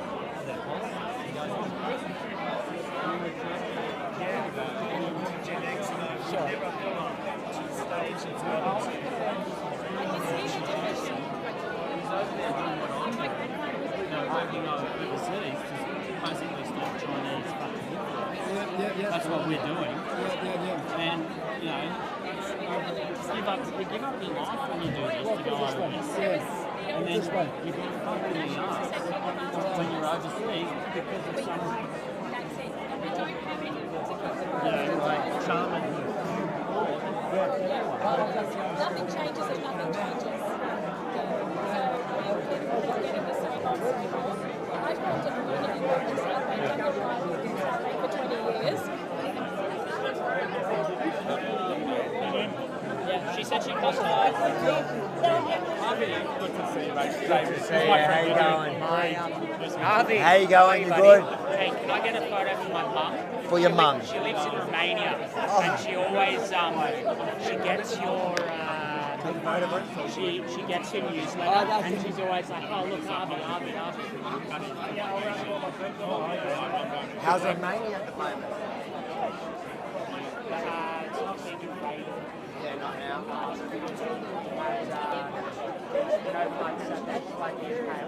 No, I'm not all the way to Romania. So the Turks invaded. Yeah. And it killed 60,000. We've got a history. Yes. How we invaded. I'm not a Romanian fan. Let me write it, because otherwise it's going to catch on the mind. Has she lived there long? Like she's lived there? She retired. She went back. How's everything with you? Oh, thank you. Yeah, good. You good? I'm going to introduce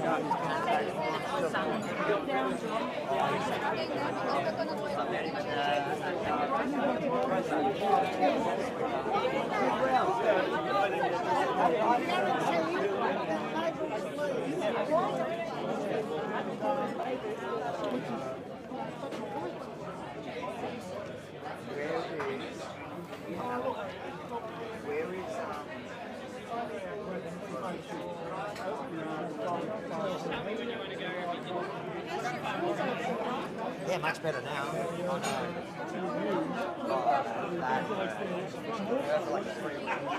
Just better now, I think, mostly. Lots of physio. Let's talk to have you seen him? Oh, yeah. It is very hard. Just I know. I know. Thank you. Mark? Oh, we get some photos. Good. Love your show. Go try and get in with Pauline as well.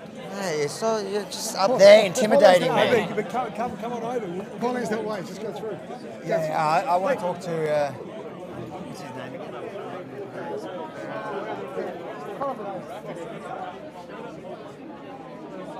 Get that.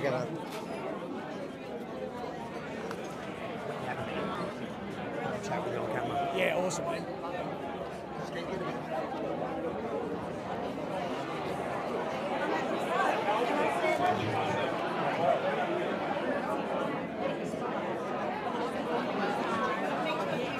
How you doing? You good? That's the girl I was talking about. Yes.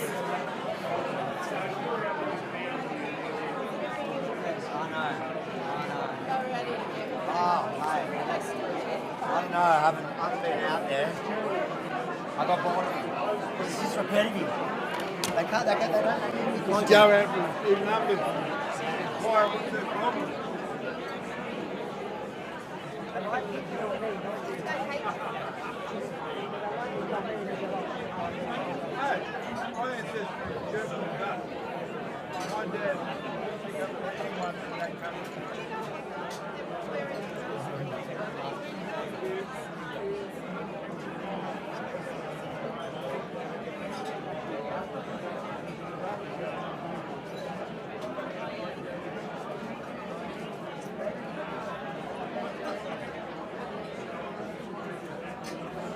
All right, man. Do you want to just hold the mic for me to hear anyway? Is that the anchor around? The anchor? Yeah, she wants us to do some raffle.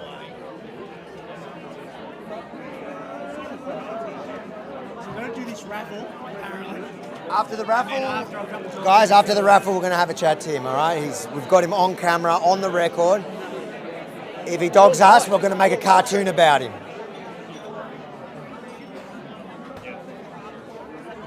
First time I haven't seen you getting beat up. Or someone. You haven't seen me get beat up? Yeah. No, Oh, this is the first time. Yeah. No one's attacking you.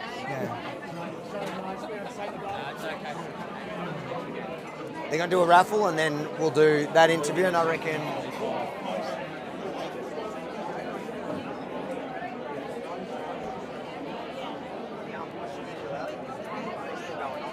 There's not a lot of, there's a few. There's not a lot.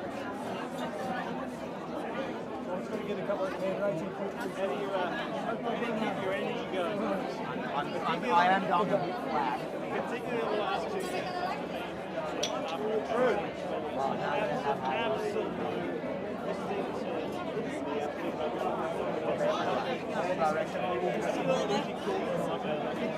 Sorry, hi, I'm Natalie. Lovely to meet you. Clark's asked me to come and say hello. Yes, before we get some photos and candidates and Pauline, Absolutely. some pro pics. Yes. We're going to interview a couple of the candidates for you. Yeah, guys, so we're just waiting for Avi. He's trying to interview some of the candidates. You're seeing it's a big pack there around Senator Hanson as she's signing some merchandise for supporters from One Nation. Baz, thanks for the offer to moderate, mate. I do... I'm very open to people having a robust discussion. I am trying to be a bit more stern now when it comes to some of the spammers. So I will look into this moderation thing, but I appreciate the support for what we're doing and your super chat, mate. You've a long-time contributor and viewer to the show, and we really appreciate you here at Rebel News Australia. So thanks, mate. If I do ever have a moderator on these channels, it will be you, Baz, the Dark Horse, for sure. 100%. For now, let's just let the chaos kind of take place a little bit. I don't mind the robust conversations that are taking place, but I will be keeping an eye out. Thanks, mate.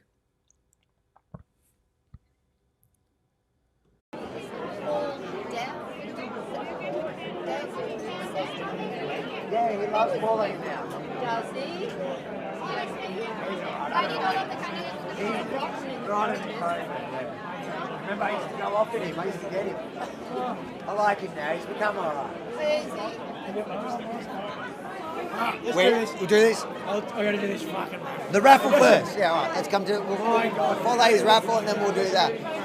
Mate, you didn't have to get me flowers. Well, they're perfect. They suit you. Yeah, they're going perfect. Just for you. Thank you. Thank you.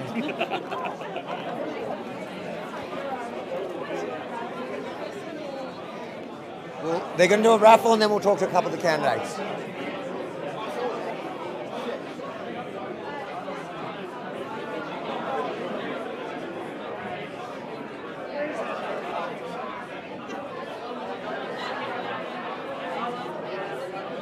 Hold that a second. Hold that.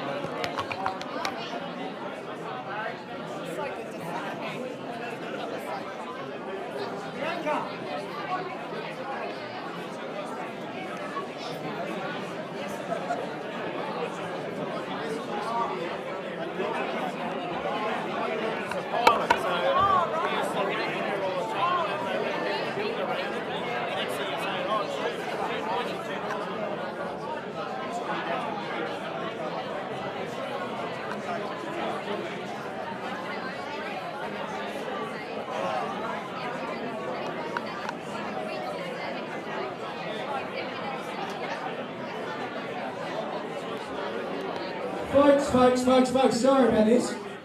Sorry to interrupt. I know we're all talking about how we can make Victoria a better place. I just wanted to quickly interrupt. Apparently we've got a raffle tonight, which is very exciting. So, what we have as our prize is a poorly drawn caricature of from the very first season. This is a limited edition piece, ladies and gentlemen. It's number 815 of 1,000, signed by Pauline Hanson. It's a very cool piece. Just FYI, I own the studio that makes this cartoon. I have number 700. So this is not that far off what I have, which is, it's a pretty good piece there. So we're going to draw it. I think we might have to get Pauline up to draw the ticket, right? I think that only makes sense. So, ladies and gentlemen, Pauline Hanson, if we can... Bianca, if you want to come up here with a bucket as well. How exciting. And then, whoever wins, come on up. You can get a photo with Pauline as well. And we'll hand over this wonderful prize. So, I have. You look great. Drum roll, please, ladies and gentlemen. Here we go. The moment of truth.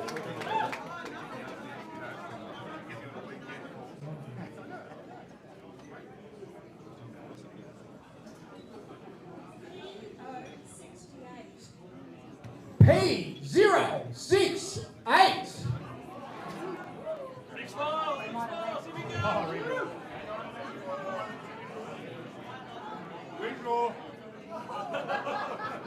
Who's got it? P068? Going once. Going twice. Done. Oh, P068, you missed out. Jacinta Allen in the bin. All right, here we go. Second chance draw.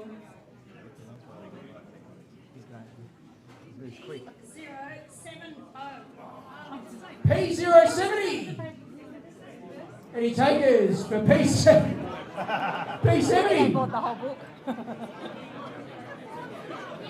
Oh, we've got a winner!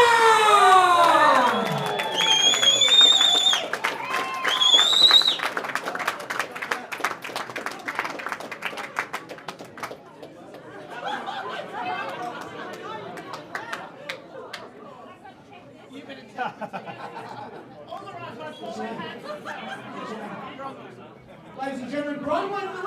Yes, Here's the prize.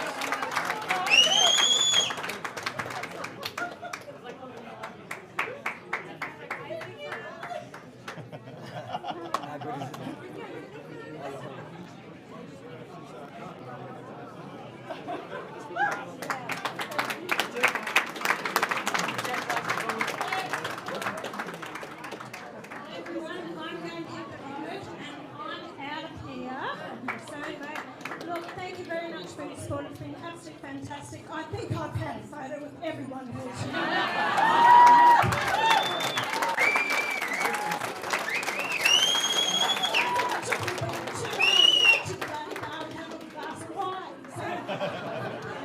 Enjoy the rest of the night. And you know what? You've all come here. You probably don't know the person next to you. I want you to turn to the person to the right of you and say, hello, mate. Hello,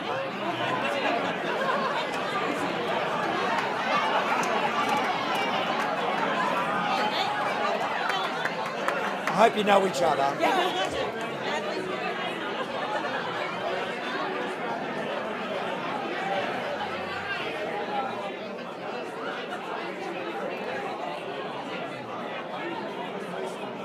Look what she started.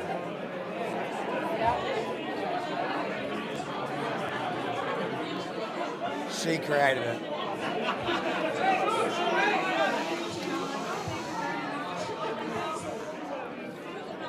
She got them talking, couldn't shut them up.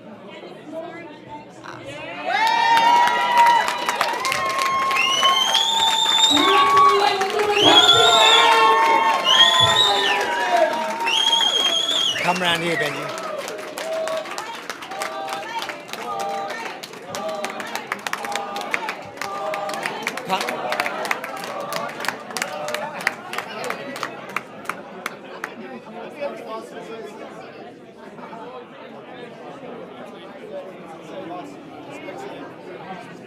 Pauline is about to leave, and we'll talk to a bunch of the candidates before we end this live stream so people can hear from the actual candidates. Can we have a quick chat? Tell us. Probably not. Go there. Yeah. Who we got? We'll get her. Can we get a quick chat? Tell us how you're feeling about it all. Big day. Sure. Yep, big day. Good For day. people who don't know who you are, My name's Pauline Hanson. I'm the representative for South East Metro. and we've heard in the press conference you were part of the Liberal Party for a long time. Yeah. Why One Nation now? Because the bottom line is that Liberal Party have lost its spine a long time ago, and unlike thousands of other people, it's been death by 1,000 cuts. And there was no one particular issue that sort of tipped me over the line. It was just a multitude of things over a very long time. And I just couldn't do it anymore, quite literally. And One Nation has always stood for the things. My values haven't changed, my core principles haven't changed, and One Nation is standing for those things that have always been important to me. And I'm really happy to help, really want to kind of take Victoria back. So obviously you've got a long history within the Liberal Party, but within politics in general. Are you shocked to see where we are in Victoria now, at a point where she's polling better than both Labor, Liberal, like something that would have been, you couldn't have imagined even 2 years ago? Well, I'm not shocked because all Victorians are really worried about what's happened to our state, and there hasn't been a credible opposition. So in terms of statistics, it makes sense that One Nation have always stood up for these things, and so people have found a home. I mean, there's a long time to go. 4 months is a long time before an election. A lot can happen. But I'm pretty confident that One Nation will do very well. What is, if you had to predict now, what do you think it's going to look like at the end of the election? What's Parliament going to look like? Well, success has many layers. The bottom line, I think, is that One Nation could win government, but success, if it gets the balance of power in the upper house, that changes Victoria completely. So there's different layers of what could happen. But balance in the upper house would be, it would save Victoria, quite literally. And now that they're repealing the group voting ticket, it seems like there's a much bigger chance of that actually happening. Yeah, that's true. I don't know that that's gone through the upper house yet, has it? It went without any opposition through the lower house. It goes through the upper house next week, but both the Liberals and Labor and the Greens are supporting it. So there's no way. You're going to have a couple of the crossbenchers who are very upset about losing their gig, but it's going to pass. And that means that in this election, One Nation is getting all the votes that they deserve. Well, and it's a percentage game, right? So, unfortunately for some of those people who are good, David Limbrick's, good guy, but he's got 1% of the vote. And so, One Nation have a much higher percentage of the vote. People are crying out for change, so hopefully we get a great show. But be honest, you're going to miss the animal justice, aren't you? No. Well, thank you so much. Good luck. Big day for Victoria, big day for you. Very exciting times. Anytime, thanks. Promises, and we deliver. We're back. Listen, you're the life of the party. I've worked it out. I love it, dude. I'm not that happy. That used to be my gig. Really? Mate, you can come back. No dramas. We're a big tent. Everyone's welcome here, mate. That's the difference. We don't exclude anyone here at One Nation, eh? It's certainly getting bigger. We can see in the polls, and it's consistent. No matter what they throw at her, the polls keep climbing. At this rate, by the time the election comes, she's going to have 100%. What are we going to do? And I just did Andrew Bolt's show, and I said the exact same thing because he was giving me shit. So you stole my line? I stole your line. Before you did it, yeah. And he was like, 19%, can it get any better? And I was like, mate, we're going to win 100% of the vote. Excluding maybe a few banshees out front, 1% of the population, we're going to take it all. But I was a fan of One Nation. I've been around with this gig for a long time. I was a fan back when it was dangerous, when you had to hide the fact you were a part of One Nation. Now it's a very different case. Yeah. Well, for people who don't know you at home, tell us about you. Firstly, where are you running, and tell us a bit about you. Mate, so I'm right in the danger zone. I'm running in the northern metropolitan region, so that's where I live. That's your constituency out there. That's exactly right, mate. I recognised a few of them. So I live in Abbotsford and I work in Fitzroy. Just because when you say you recognise them, is it because of the kafirs? You can. Yeah. I can see. I notice their eyes. I can smell them, and they're the ones that have shat all over my office. They've spray painted swastikas all over my office. They've called us Nazis. And the Australian Federal Police, when I asked them how the leads look, and they said there's too many suspects out in where we are, mate. So the Northern Metropolitan region's a tough one. But I grew up in the West. I grew up in Bacchus Marsh, and I went to school at Monash University. I went to law school there. I got an honours degree. I was indoctrinated. I went and entered the real world. I served 6 weeks of professional practice as a criminal lawyer. I saw it firsthand. I saw them patting criminals on the head saying, hey, you're not a bad person, you're just sick. I was there for the Rob Holes days with therapeutic jurisprudence. I was there in the Department of Justice. I saw the beginning of the end with the justice system. Totally flipped on its head. It was all about rehabilitation. Forget about punishment, denunciation, deterrent, community safety. I saw that 10, 15 years ago. And now look where we are. I saw the beginning of the end. I then started up my own business, Stepmates. We worked out very quickly that the animation or the entertainment industry wasn't designed for us. But we kept fighting. We built up a business. We now employ 25 people, thanks to One Nation, and we keep going. We've now made a feature film, and now I'm stepping up. So for people at home that don't know what you're talking about, you're the man behind those cartoons that crack us up.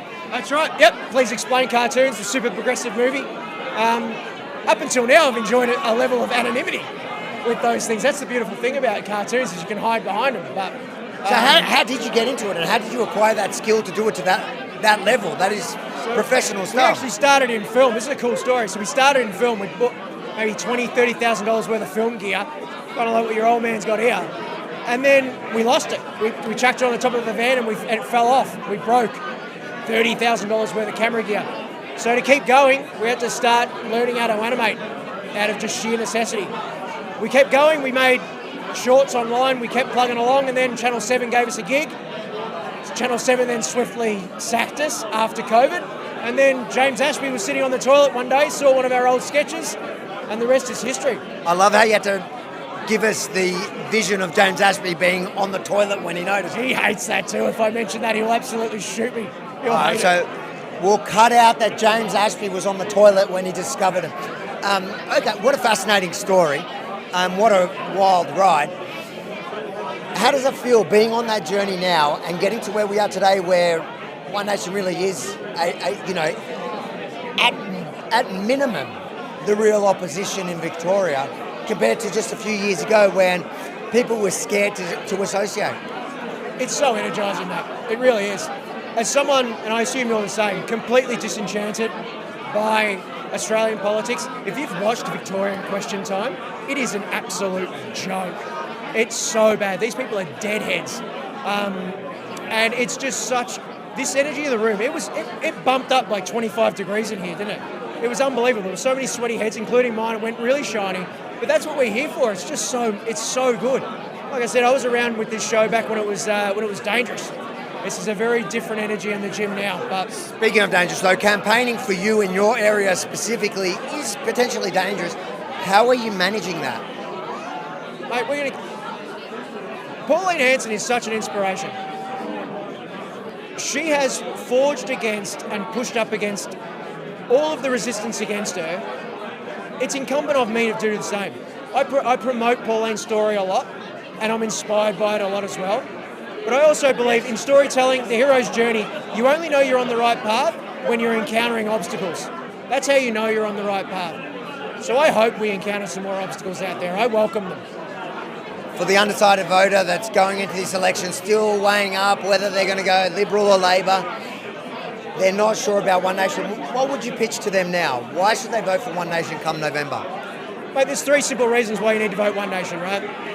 We're delivering 3 very simple things. We're going to be rebuilding the budget, getting rid of ridiculous government spending and waste, the professional managerial class, gone, the treaty, gone. We are going to rebuild and we're going to restore prosperity. That's the first thing. We're going to restore safety. We're going to make this state the toughest state on crime in all of Australia. You want to commit crime? Go elsewhere. Don't bother committing crime here in Victoria. And we're going to restore trust. We're real people. This is the beautiful thing. Pauline Hanson got up after a fish and chip shop and has been fighting up against the system for 30 years. We're all real people. This is change you can trust. That's what it's all about. I'll give you a fourth for the pitch that may or may not work, but my press credentials, they're coming through. Your press credentials are coming through, mate. And that's a guarantee. Thanks, mate. Good you, luck. man. Really Keep up the exciting good work, times. I'm sure you feel the same way. It is so good to not feel as lonely anymore, not feel like you're pushed to the fringe. You know, the Liberal Party for so many years, they would, even the Liberal Party, they would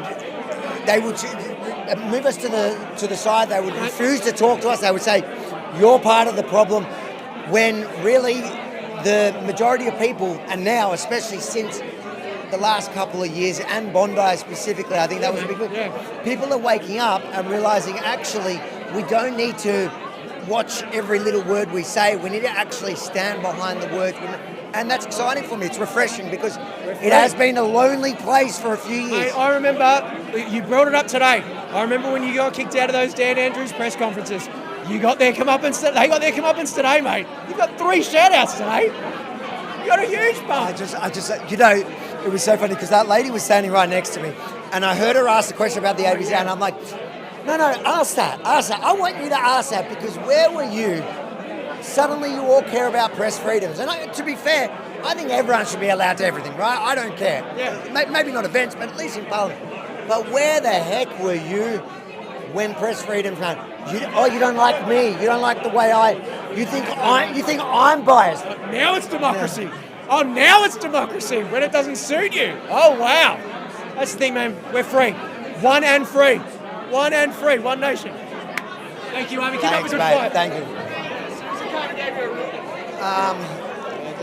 Come on to me. Wait, I think you can tell how tired I am already. We might wrap up in a couple of minutes. You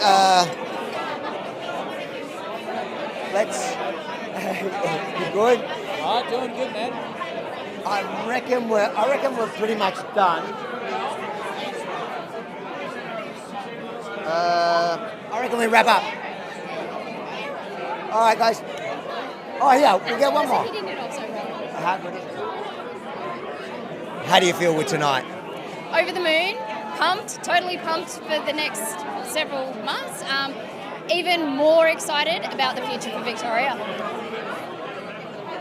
I know we spoke earlier today. We're live now. Tell people who don't know who you are. Let them know live. Who are you? Okay, hi, I'm Ricky Lee Tyrrell. I'm the member for the Northern Victoria region, and I've been sitting in the Victorian Parliament since 2022, and I am hoping to continue to do that in the next term.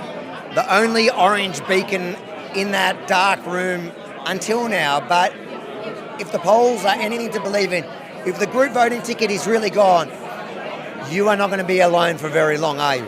No, I'm not, and we are going to bring that positive shake-up that Victoria is so desperately screaming for. Real people in Parliament, real representation, hard workers, great ethics.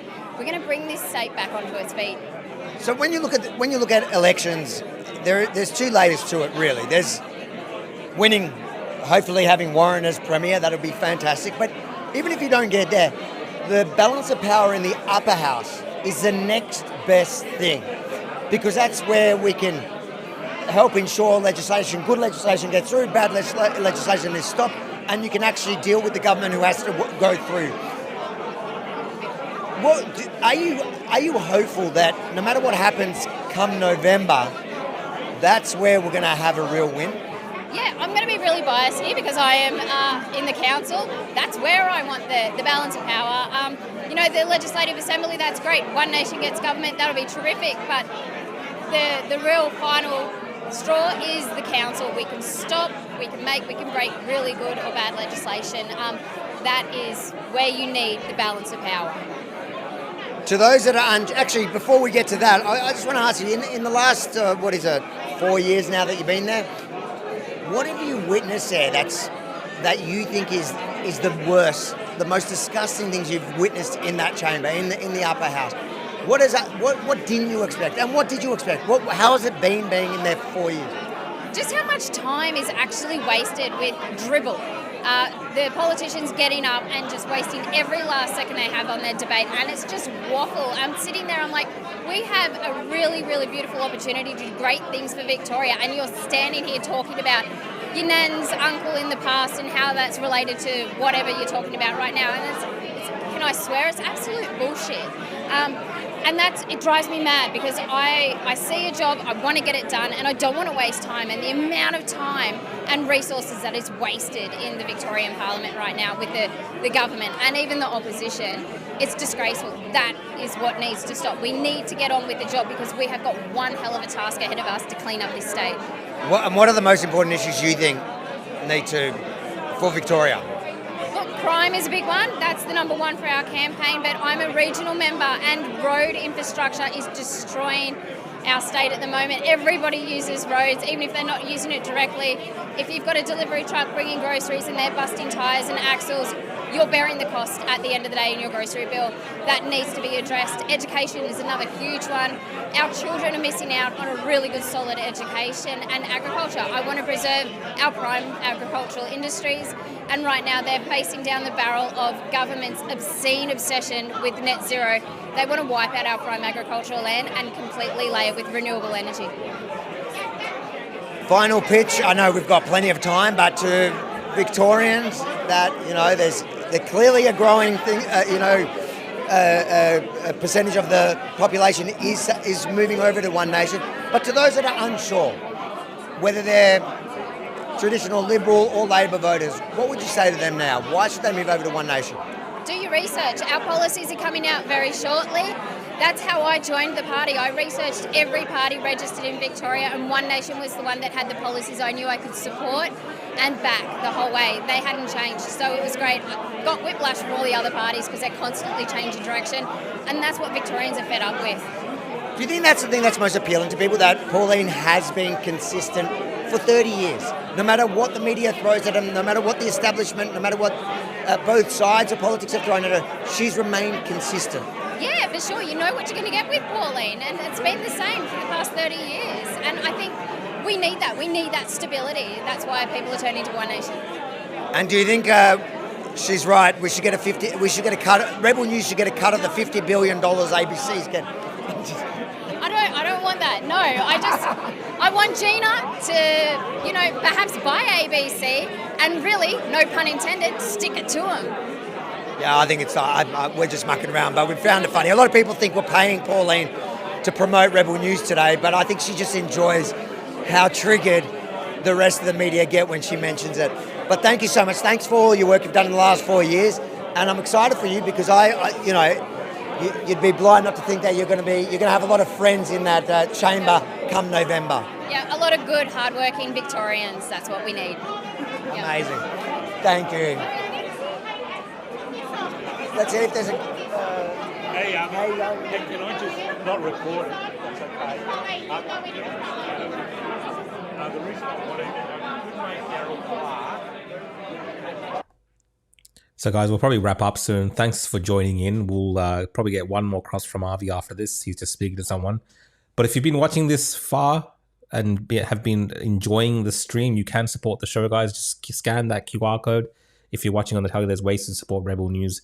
You can also get merchandise from the Rebel store, Rebel News store, and you can look as good as me wearing a Rebel t-shirt. We have a few other t-shirts as well, so you can support the network that way as well. But the major support that you can do for us is just to make sure you're following our channels, you're sharing and you're liking, and you're getting the word out there as we continue to bring you more unique coverage like this. This is what's missing in traditional media.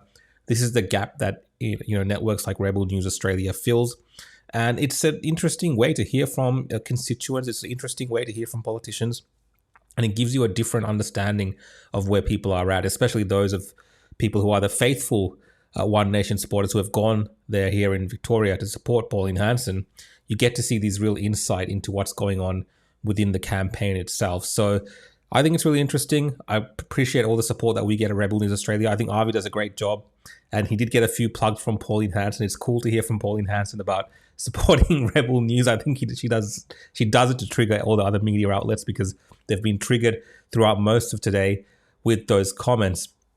I'll probably come back one more time as the RV wraps up here, but I've told him to go outside and see if the protesters are still out there. Let's finish off with a view of the protesters. So hopefully he does that. As you can see, he's getting a lot of photos with people. He should have run as a candidate for One Nation, but I know he's a leader of the Free Palestine Party, and he's got important work to do with the Free Palestine Party. Let's go back to the stream. I just want to see if that last one.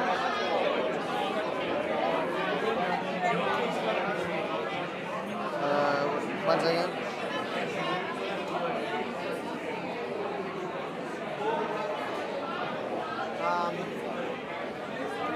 Excellent work on the pre-Palestine groups. Brilliant. So good. I'd like the book, by the way. I haven't read it. It's been on my bedside for about 12 months. Next time I see you, I will. The intention is there. I'll know you've read it when you don't talk. Are they still out there or is it done? I know, Pauline, they're still running. Those guys. Are they still out there? Yeah. Are they really? Yeah, as people were walking out, they started brewing again.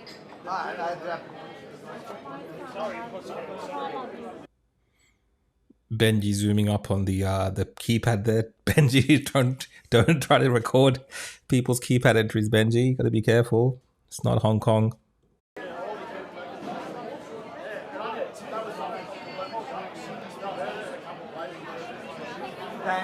Let's quickly do the side. I'll wrap it up. I'll just wrap it. Mate, you good? Yeah. One second, I'm back.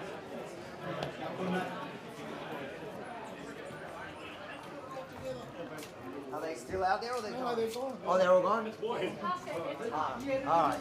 All right, I was just going to wrap up with them in the back, but I'm going to come back 2 seconds. I'll be back.